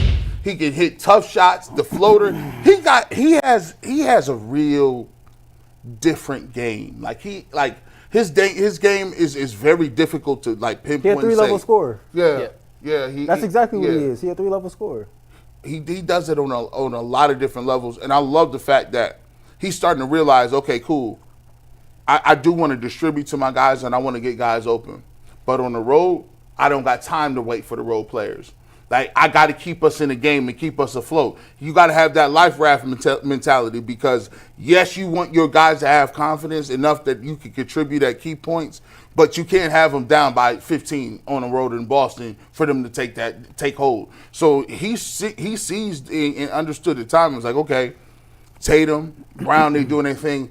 I'm in that late third quarter, I'm going to have to keep us afloat a little bit. And I think he understands that perfectly now.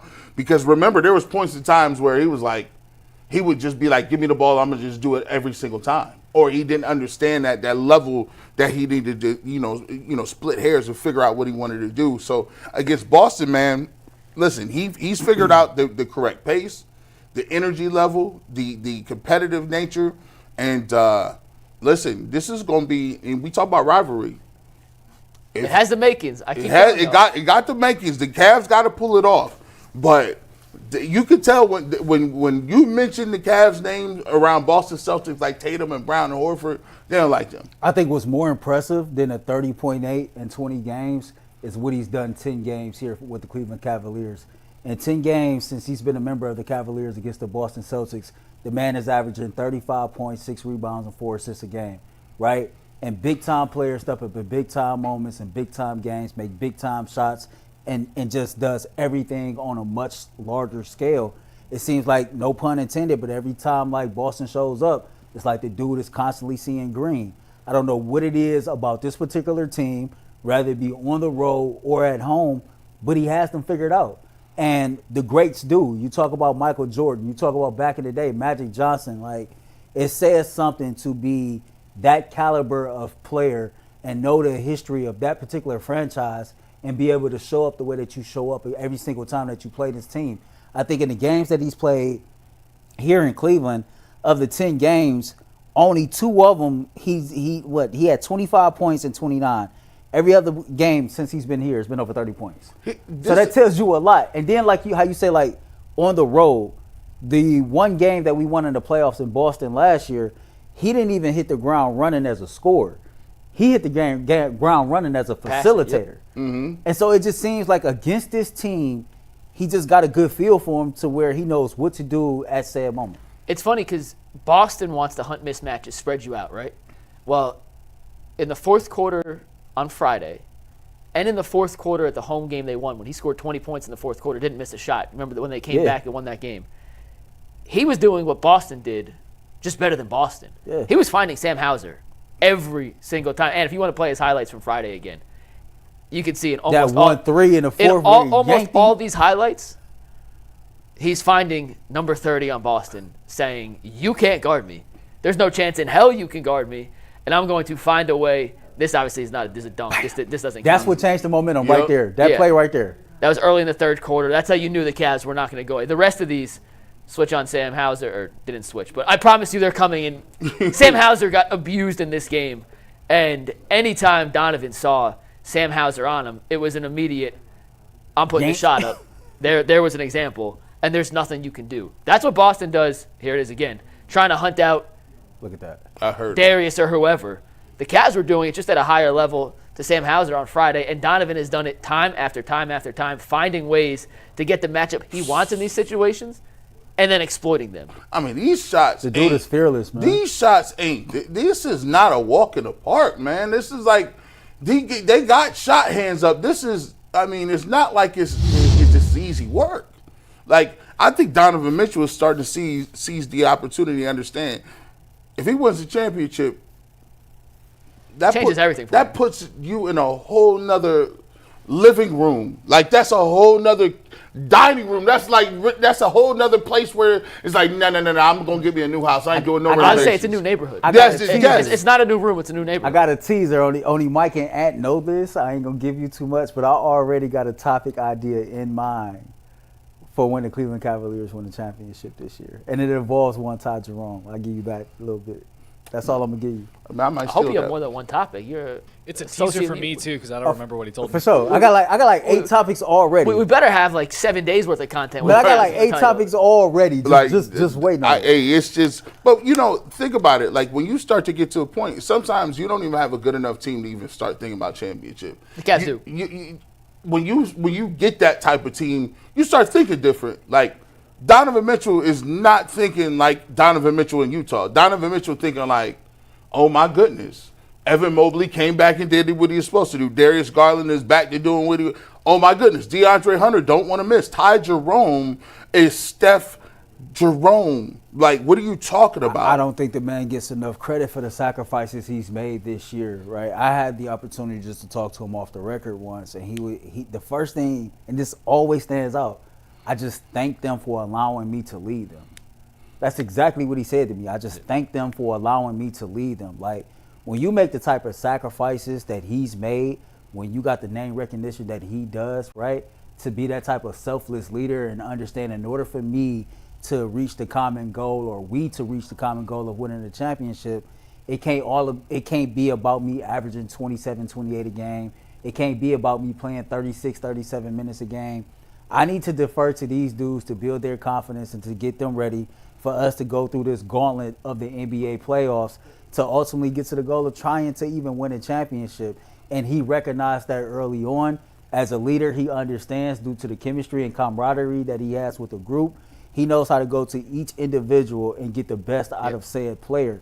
Every single thing that this man has done this year has been a reflection of leadership, and that's why you don't see guys arguing or fussing about how many minutes they're playing, who's in the starting lineup and who's not. Because if the leader of your team can be this selfless and sacrifice that much, then everybody else better follow suit so that we can reach our common goal. And I just don't think that the sacrifices he's made this year gets enough airway, because that is the primary reason of why the Cavaliers are in the situation they're in right now. Heck, he signed. That's Go back to that. People didn't think he was gonna sign here. I was like, it's like, yo, because, I mean, think about this. That is the first free agent I'm trying to think about in their prime that chose literally to sign here without something else. Like, look, LeBron, when he was in his prime, he didn't re-sign in 2010. And then he came back. And then when he came back the second time, it wasn't Donovan's going to be a first-team All-NBA guard. He don't count because he ain't on that level. But at said time when Larry Hughes signed here as a free agent, they did make that a big deal. But that should show you how much of a gap going back in hindsight, Right. the highlight of his career was being a feature in that video with Nelly and Kelly Rowland. That was as good as it got for him. I mean, listen, that dilemma, Larry Hughes. That dilemma, Larry Hughes was high. He was in all the videos. They love Larry Hughes. One last thing on Donovan. He's going to be a first-team All-NBA guard this year for the first time in his career, and is well-deserved. But it's no surprise that Donovan is his most efficient self this year. Darius has been at his best. Evan's taken a step forward. DeAndre in his 8 games here has been incredible. When you're surrounded by really good talent around you, it allows you to operate at the maximum of your capacity. DeAndre Hunter's never played with this much space on offense. Ever. And never had rim protection behind him like Evan and Jared Allen. He ain't never even had this many people in the stands. That's true, too. Donovan's never played with another ball handler creator like Darius Garland and like Ty Jerome. You heard what Ty Jerome said. Yeah. He's never had this much freedom. It all is – it's a chain reaction. Mm-hmm. Donovan sacrificing leads to other guys stepping up. When other guys step up, it makes the entire team more dangerous. When the entire team is more dangerous, everyone gets more opportunities. But it doesn't start without Donovan being the first one on the totem pole to sacrifice so everyone else gets to fit into their rightful role. And when everyone else around you is better. We can use this show for an example. We have our best panels out here, and depending on what topics are, we have better panels. Everyone fits into what they can. Jay can be the antithesis. Bull can be the arguer for the sake of arguing. G can be the analogist. Jason can be the guy that, you know what I'm saying? Everyone has their designated roles. And when it all fits because the top down is willing to let it fit, you get the best result. And that's what the Cavs are doing on a nightly basis. Would you, I don't want to do this because are the Cavs, they kind of remind me of what the Nuggets did that one year. When they won the title? Yeah. When the Nuggets won the title, it was just like, you couldn't stop all of them. Everybody the Nuggets brought in was the most efficient, the best shot makers. They stopped it. Do you compare the run the Cavs are having or would need to have to what the Nuggets did? No. Me neither. Because, Jokic is a unique, as good as Donovan is, talk about different neighborhoods. Mm-hmm. Donovan might be in Jokic's neighborhood now, but Jokic lives in the penthouse of that neighborhood. Mm-hmm. The most expensive. He's his own unique talent, and he has his own stratosphere, and he gets the best out of other people. But when you go back to that Nuggets run, they beat the Heat in the finals. Wasn't a great Heat team. That was the 8th seed, remember? That was Max Strus's team. Hold on. You kicking facts now. I keep forgetting, and the Heat had taken out. And that team was smaller. The Heat took out the Boston. Celtics. It was a terrible match. Yeah. And the Heat took out the Milwaukee Bucks. Yeah. I see what you're saying. Who did they played? Nuggets had to get. They played LeBron. They beat the Lakers. I'm not saying it's a fluke championship. But I'm just saying But they didn't have to really go through it like that. And the Cavs still have to get there. And that still has to happen. But that Nuggets team had one elite guy in Jokic, and then Murray, who played out of his mind in the playoffs. Yeah. But those two were the entire offense for the most. So they got some contribution from Michael Porter Jr. and Aaron Gordon was a really good role player, but it was those two and Kentavious Caldwell-Pope. But when you look at that lineup, it was those two on offense and everyone else kind of fit in. Was Murray even an all-star that year? No, but come playoff time, he was playing out of his mind. I'm just saying, if you Murray's go back to your point. He's never been healthy enough to. Yeah. They've always had that elite talent, that MVP caliber talent, to where it's here in Cleveland, we got 3 or 4 all-stars. Yeah. On our roster. I just think it's a team built very differently. So you what you said is you like the Cavs' peripheral pieces better than what you like the Nuggets at the time. I think if you have one guy, if your team's built around one guy, he has to be Jokic level good to win in the playoffs because you can focus so much attention on one guy in the playoffs. That's why Harden teams never seem to pan out. Harden's not at that Jokic level. When you focus all your attention on Harden, he doesn't get calls in the playoffs like he does in the regular season. His shooting numbers go down because defenses are giving more intensity, contesting more shots. It's really hard for a heliocentric, focused team to win a title. And Jokic is the exception of that because even though he is the best player in the world, he's also the most unselfish superstar the league may have ever seen. So I see what you're saying. I don't love the comp. But speaking of bigs, I know Ant wanted to talk about Evan Mobley for 1 second. 3 quarters against Boston, kind of a non-factor. In that 4th quarter, he was gigantic. Offensive rebounding, keeping possessions alive, defensively contesting shots. He had a couple blocks late. and he hit the 2 threes in the fourth quarter. He there called for it. That was like the maturation before our eyes. I don't think people understand how significant that moment is, man. Like, everything else be damned. The internal confidence is rising in this young man game by game, moment by moment.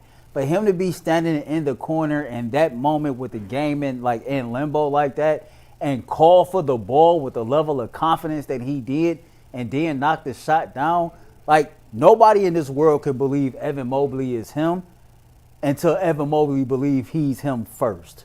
You see what I'm saying? And that type of psyche, and you have success off of stuff like that, it goes a long way in the self-belief. He already told you post All-Star 5 years from now, I can be one of the best players, if not the best player overall in this league. But that, to me, was a defining turning point in the rest of this season for Evan Mobley. We heard Donovan Mitchell speak about, in the past, that the Evan Mobley we see right now is the worst he's ever going to be. Yeah. And so you see him gradually getting better and consistently getting better game in and game out. But how he played in that fourth quarter, that's how Evan Mobley needs to play every single quarter of every single game in order for the Cleveland Cavaliers to be crowned NBA champions at the end of the year. Like, the Evan Mobley that we're seeing grow and develop in front of our eyes right now, that dude who put that on display in that fourth quarter, we need that every single quarter, every single game. We need that level of consistency for this team to reach its overall goal. So, yeah, we could talk about Donovan Mitchell being a selfless leader and, being a leader on this team, but everything is predicated on Evan Mobley playing like that consistently throughout the rest of the season for us to win the championship. I think the only thing that he has to, figure out, and it's difficult when you become what I like to say, a dynamic scorer. Like, when you're a dynamic scorer and you can start to add different places on the floor where you become more dangerous, you add more tools to your belt, but at the same time, it's trying to understand what tools do I need for this job. And so Evan Mobley in the game, you saw where, there were times where he was open and he needed to be aggressive from spreading the floor for shooting threes. He knocked 2 threes down. Also, there was times where they switched and he found a small guy on him. And there was times in the game, and I was screaming at the television. They rotated the ball back to Ty Jerome, and he had a dude on his back. I said, you got to give it to him. Got to give it to him. He turned around and gave it to him, and he either got fouled or put the ball up and was scoring. And that's where the next level comes from, because Evan Mobley can shoot threes. He's showing confidence that he can knock those threes down. But it's also a point in time where you're the only big on the floor and you have to look around and say, oh, no, I got a little small dude on me. Let me figure that out and let me go down and crap. And that's the difference between the all-NBA guys, because they get it. You saw Tatum and Brown, they do it wonderfully. They shoot a lot of threes, but they also know, I got this guy on, I'm going to the rack, or I got this guy, I'm going to the post. And so whenever Mobley gets that, it's going to be dangerous, because then you're not going to be able to load up your defense because you're not going to know where he's at. He can attack you from so many different places on the floor. That's the key right there. And I said it on Friday night. I'll say it again now. When Porzingis plays the Cavs, and I'll go back to the last game when Boston won here in Cleveland, and Strus got switched on him and then fouled 3 times in 90 seconds. Mm-hmm. There's no answer for that, right? If Boston's going to switch the same way Cleveland switches on defense, and they do a lot of similar things defensively, as soon as Mobley gets Derek White, Drew Holiday, hell, even Jaylen Brown on him, get your ass to the post. And even if you don't necessarily score, when the ball goes into the post, the defense collapses, then you can kick out. Porzingis is actually more dangerous when he catches the ball on the roll. The defense comes, and then he kicks it out to the open shooter in the corner. That's what happened with Pritchard. You mentioned earlier the Celtics are more dangerous when everyone's involved. The attention Mobley is garnering now, when he catches the ball in the post, is night and day from last year. Last year, I bet you Boston would have said, all right, you want to go one-on-one, fine. Your post moves aren't that advanced. You have a size advantage, whatever. We'll live with that. Now, I love Mobley's chances scoring on either of the smaller guards on Boston if he gets that switch. And if he's going to do that and then Boston sends help, well, you have 4 elite shooters around you if DeAndre Hunter's in the lineup. And if not, the big-to-big passing between him and Jared Allen, we've talked about that in the past, is another weapon for the Cavs. So if they're going to switch the same way Cleveland switches on defense, when Mobley gets that mismatch, he has to be an aggressive, offensive force, and the rest of the Cavs have to find ways to get him the rock. Because he can post up all he wants. Yes, sir. If they don't give him the ball, it doesn't matter. Get the ball in and let him kick it out. I'm listening to Mike talking, like, in that closing lineup, man, it's like you got two-way guys that can stretch the floor and defend. That's hard that is hard to go up against. You know, and we ain't even talking about the all-star backcourt. Yeah. But just like in that closing lineup with Mobley at the 5 and Hunter at the 4, these are two-way guys that can defend, can stretch the floor, that can shoot, that can get to the rack. And if you're going to double-team Mobley in that lineup, who you leaving open on the perimeter? DeAndre Hunter shooting 60% from 3. Donovan Mitchell is a first-team All-NBA guard. Darius Garland is in the fifth, or he's just under now, but in the 50, 40, 90 club. And then you could either have Strus, Dean Wade, whoever in that last spot. Sam Merrill.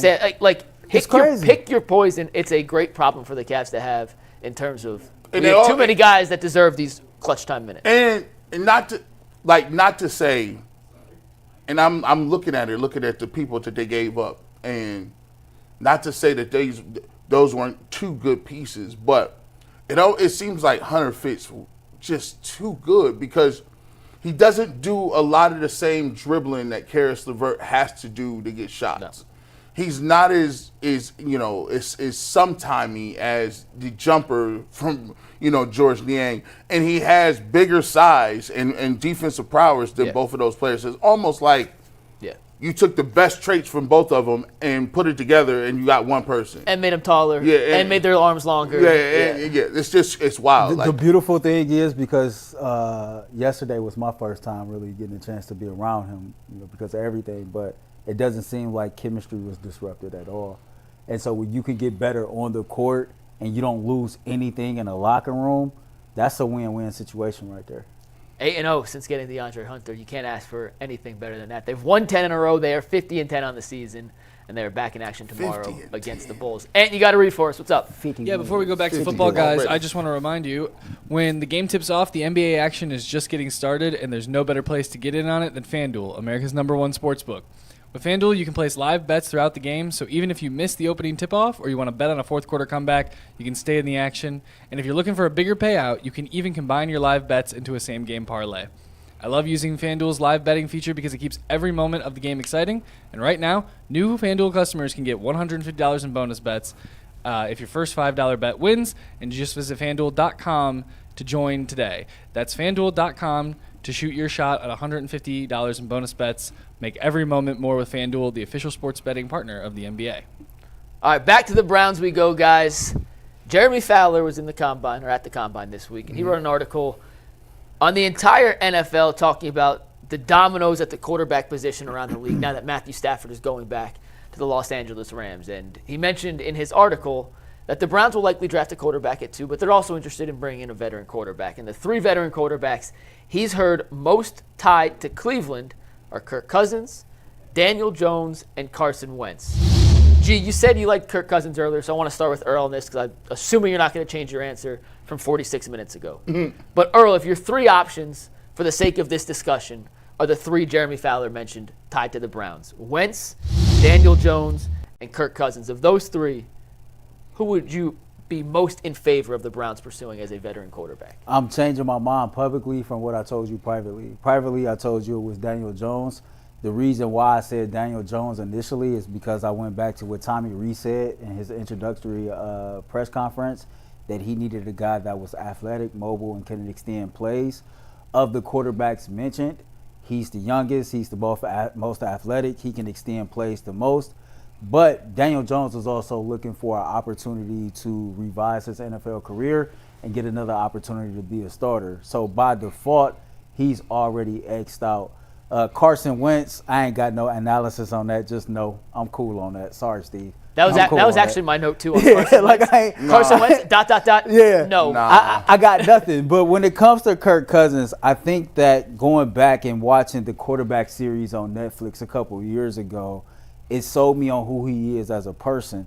And I know a lot of people, the fans and everybody like to go to what happens on the football field. But I like to start where who you are as a person.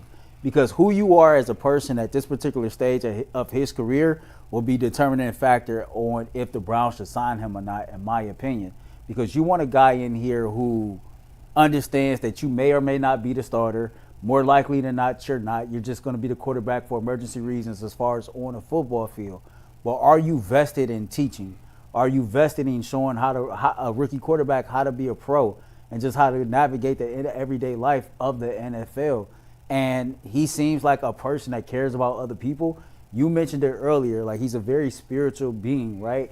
And I think that just who he is as a person is very positive, it's very healthy, and it can do a lot about changing the culture. We just talked about the Browns report card, and the lack of a healthy culture is at the forefront.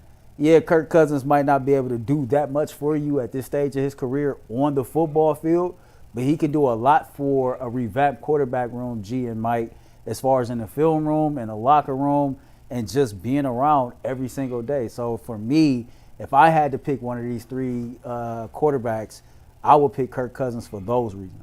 Yeah, I agree with you wholeheartedly. Listen, I went back and when you watched that documentary, I thought it was a really good documentary. If you haven't had a chance to go do so, check it out. I believe it's on Netflix still. But very humble dude. He's not a flashy guy by any stretch of the imagination. Really cares about football. Really cares about the why in the process.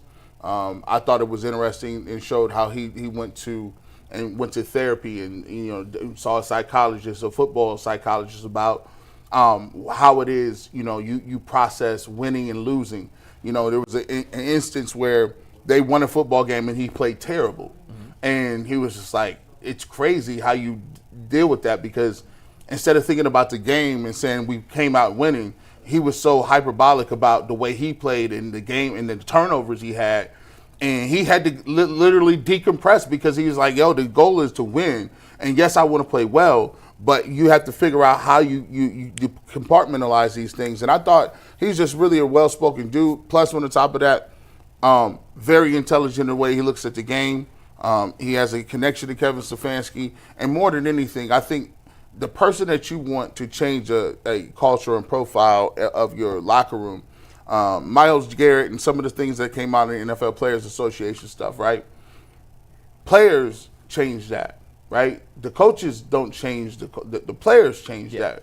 And so to start with, you need a guy at the top of the food chain. It's the same way when Jameis Winston played. Even though Jameis Winston had some, interceptions, we felt better about Jameis Winston, right?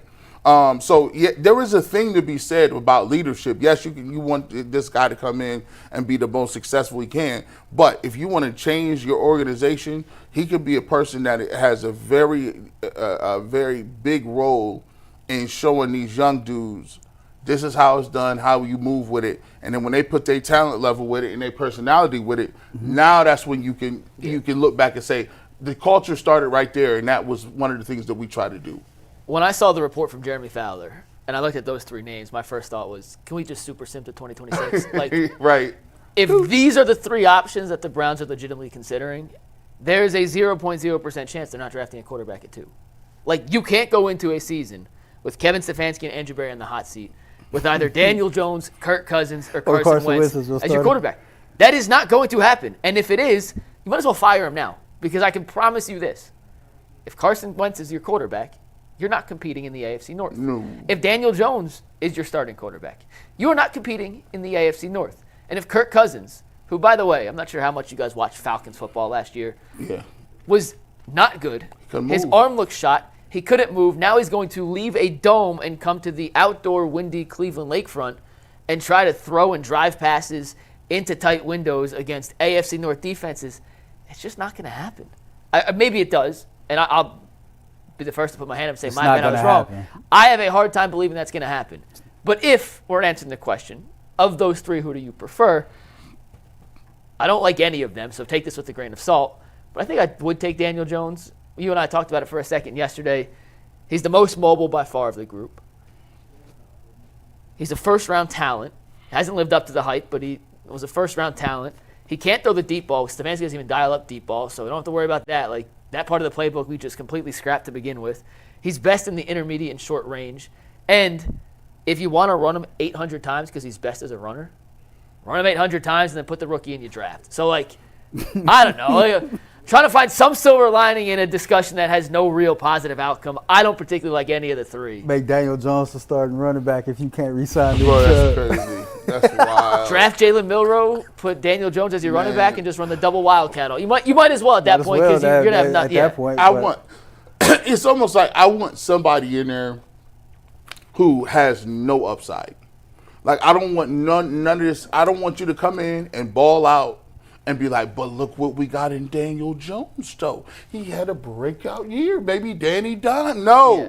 I don't start mentioning the graphics of his look, because think about it like this. I'll make those graphics. You know. Yeah, I know you will. You start talking about this man's age. This man, listen. Here's where he hit. These are the guys that balled out. And G, you know what else? That's a favorite. You know what? You know what else? He got 75 hot stats ready to go. Burning off the kitchen oven and telling me why Danny Dimes is good. And by the way, he's not. If he has a Sam Darnold year? He still sucks. That's what I'm saying. But you know how we are. Oh, I know. We are thirsty. We are the and dude. He fits the profile. He fits the tough, gritty. He looks the part. And like, think about it. We always want a good redemption story. I just want to say want one. Y'all know my style. He fit my narrative all day long. He was counted out. He was down and out. He was running to the end zone, tripped over his own feet. Daniel Jones will make he will do nothing wrong in the press. Like he says nothing. He's completely innocuous in terms of like. He's the most Manila quarterback in Jay will football. start making up stories that he was practicing with Baker in Tampa Bay. I talked to my guys in Tampa. They had a frat house down there, and him and Baker was just working on just being superhuman beings, like top level, just moxie-ish. They're just like, bro, no, I don't want no upside. Give me the old dude, and halfway through the year we're gonna put this young boy in and keep it pushing. Got a ringing endorsement from Coach K. He's all of them. Nick Saban likes him. His David Cutcliffe was his coach in college, who was Peyton's offensive coordinator. You know Peyton and the Haslam's have their. Did he go to the Manning football camp or something like that? Oh man, this is Jimmy talked to Peyton. It's not Peyton good. signed off on it. No. Oh man, this all bad. of a sudden Jay got an article coming out. I was already written. It's 10,000 words. It's half done. And it was talking about how the Sashi Brown, a.k.a. with the Browns brass, was looking at him when they was in middle school. They had Daniel Jones rated higher than Kyler Murray come out of the draft. And we're mad that they weren't able to draft him in 2018. See, this is why. No, we're not going to do this. Who did the Browns pick that year? That was the 19 draft. Yeah, 19. Who did they? It was the year after Baker. It was. Did they get a receiver? Is that Corey Coleman? Was that year? Was it Corey Coleman? 2019 NFL draft. No, it wasn't Corey Coleman. I should know this. I'm disappointed in myself. It was the year before Jed Wills. Who was their first round pick before Jed Wills? They didn't have one because I think they traded it for. I'm about to look at the chat. I want to see. Was it Austin Corbett the second round? Somebody in the chat somewhere is probably wanting Daniel Jones. Austin Corbett? Greedy Williams was their first pick that year. Wow. Right. They didn't have a first round pick. You're right. Greedy Williams got the same neck as me, man. That's crazy, which is not good. Is he in the league anywhere? Greedy? He's on the Eagles practice squad at last check is what I had seen. Oh, so he got a ring. I Super Bowl champ, Greedy Williams. Believe so. I'm on his pro Football Reference page. He has not played a meaningful down in the NFL since 22. This is wild. This is wild. Hey, Ant wanted to do the Guardians real quick. Wait, because Ant just got my ear. Shout out to Master Bose. He said, Earl, you tripping. You can't come back from where you never been. Fair. Yeah. He got a point. Yeah, you're right. He got a point there.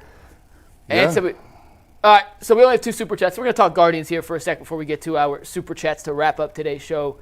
We made this topic thinking Jay was here today. So full disclosure, we gave Jay a Guardians topic because Jay loves the Guardians, but he's in Puerto Rico and we're not. So we're going to do it anyway. Earl, your breakout player for the Guardians in 2025 is? Brian Rocchio.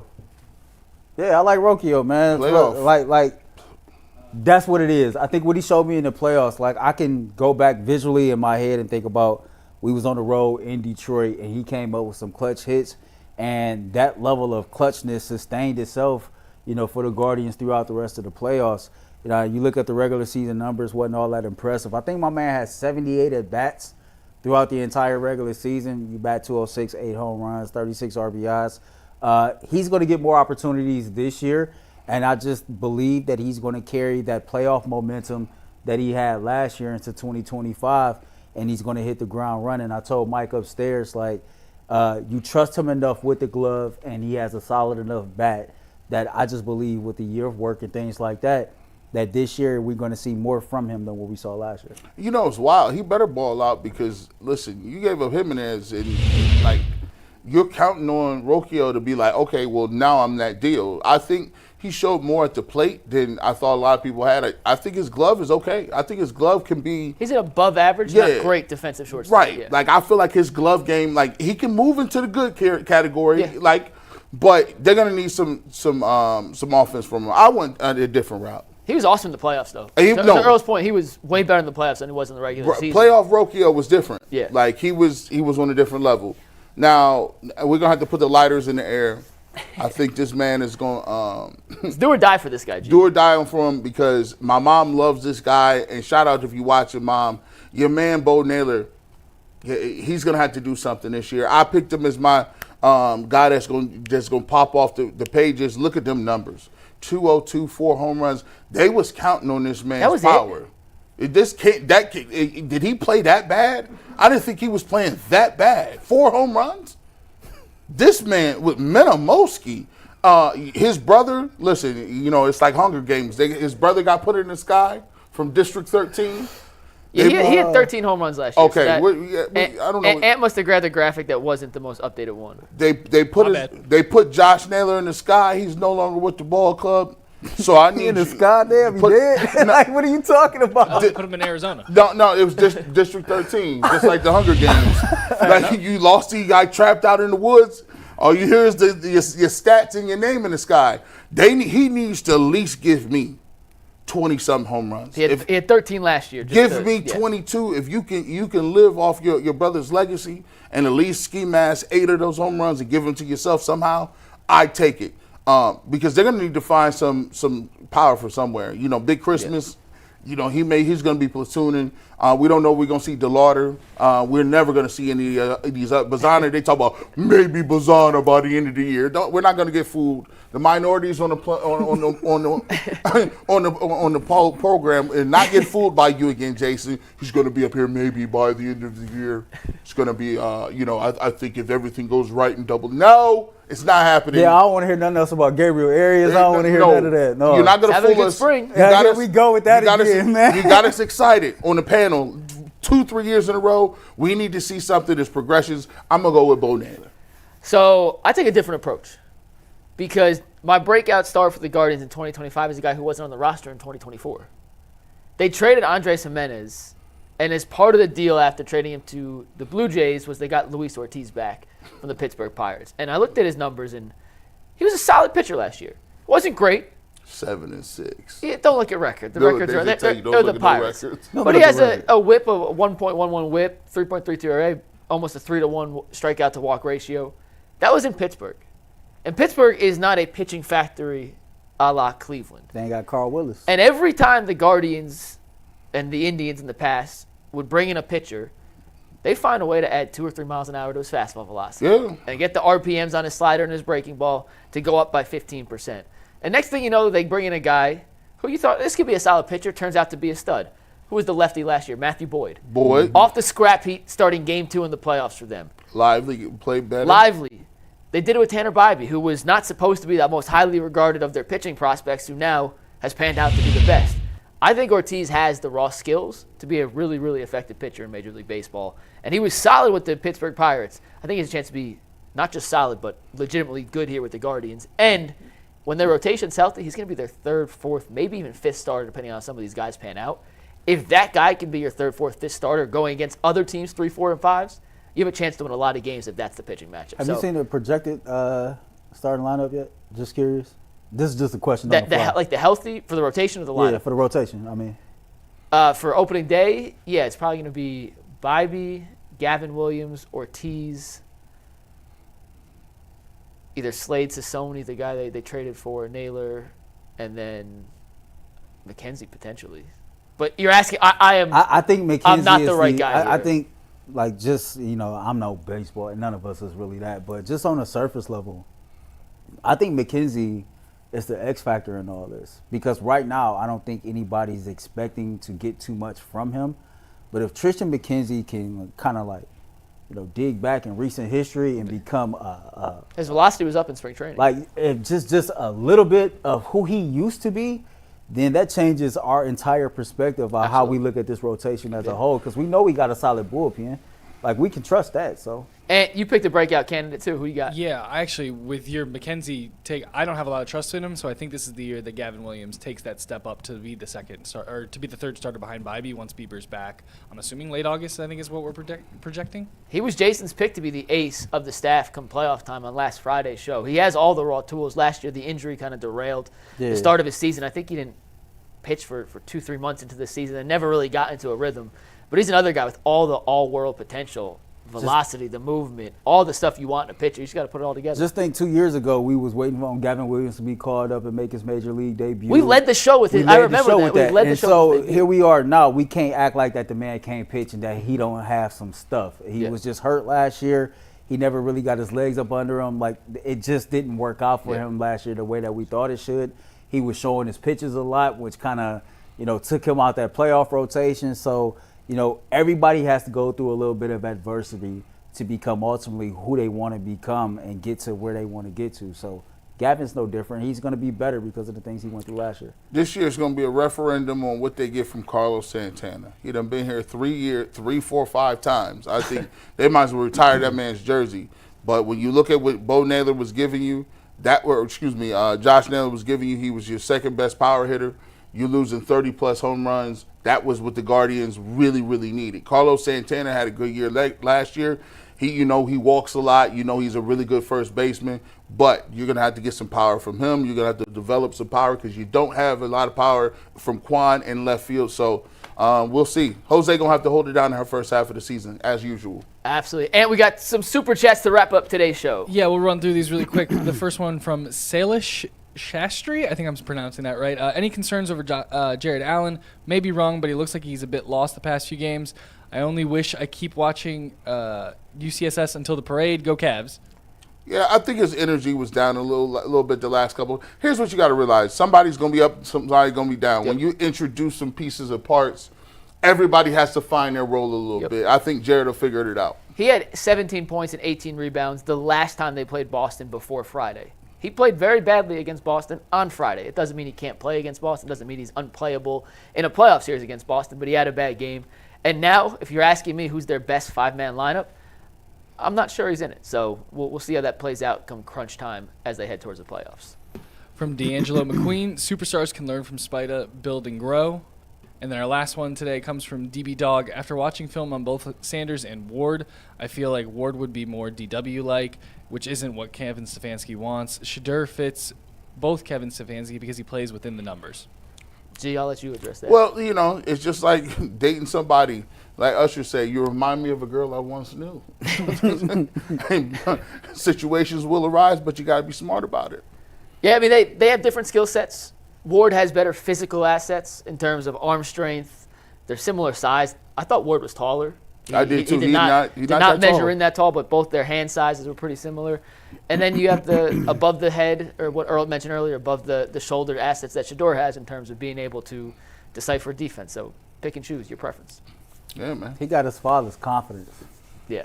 He might not have his father's athleticism, but he got his father's confidence. He got his father's jewelry, too. He was shining out there. Boy was shining. He had them baguettes out there. Them boys was chunky, too. Them was the big boys. They wasn't the small little VVS's. I know the Browns' social media team has absolutely zero, and let me emphasize, zero impact on what the Browns are going to do. But the Browns' social media team is pushing quarterback so hard at number 2. Oh, yeah. Listen. So hard at number 2. And I'm glad. They know it gets clicks. They're just like us. Hey, listen. Hey, the only person that's not on. Hey, Quincy, you might as well come on and back around. You want Abdul Carter. Come on to the camp. I'm telling you right now. You want Abdul Carter, we get Shedeur Sanders. We are leading this show with Shedeur's song. We do it like Mike gonna put together a whole video package. We'll get the copyright. Like we gonna get everything we need. It's gonna be lit, man. And if we do get Shedeur, we're gonna be doing this on the camera all day. Two hands, two wrists, double watches. All right, and last thing, we'll see you in overtime. That was it. That was all of our super chats. Oh, perfect. Okay. All right, we'll see you in overtime. Hey, no, Chris Fox said he won his refund. You ain't read the super chat. Yeah, I'll tell you why I didn't after the show. Oh Lord! Oh Lord! I got shadow banned up Peace. here. Deuces. I have to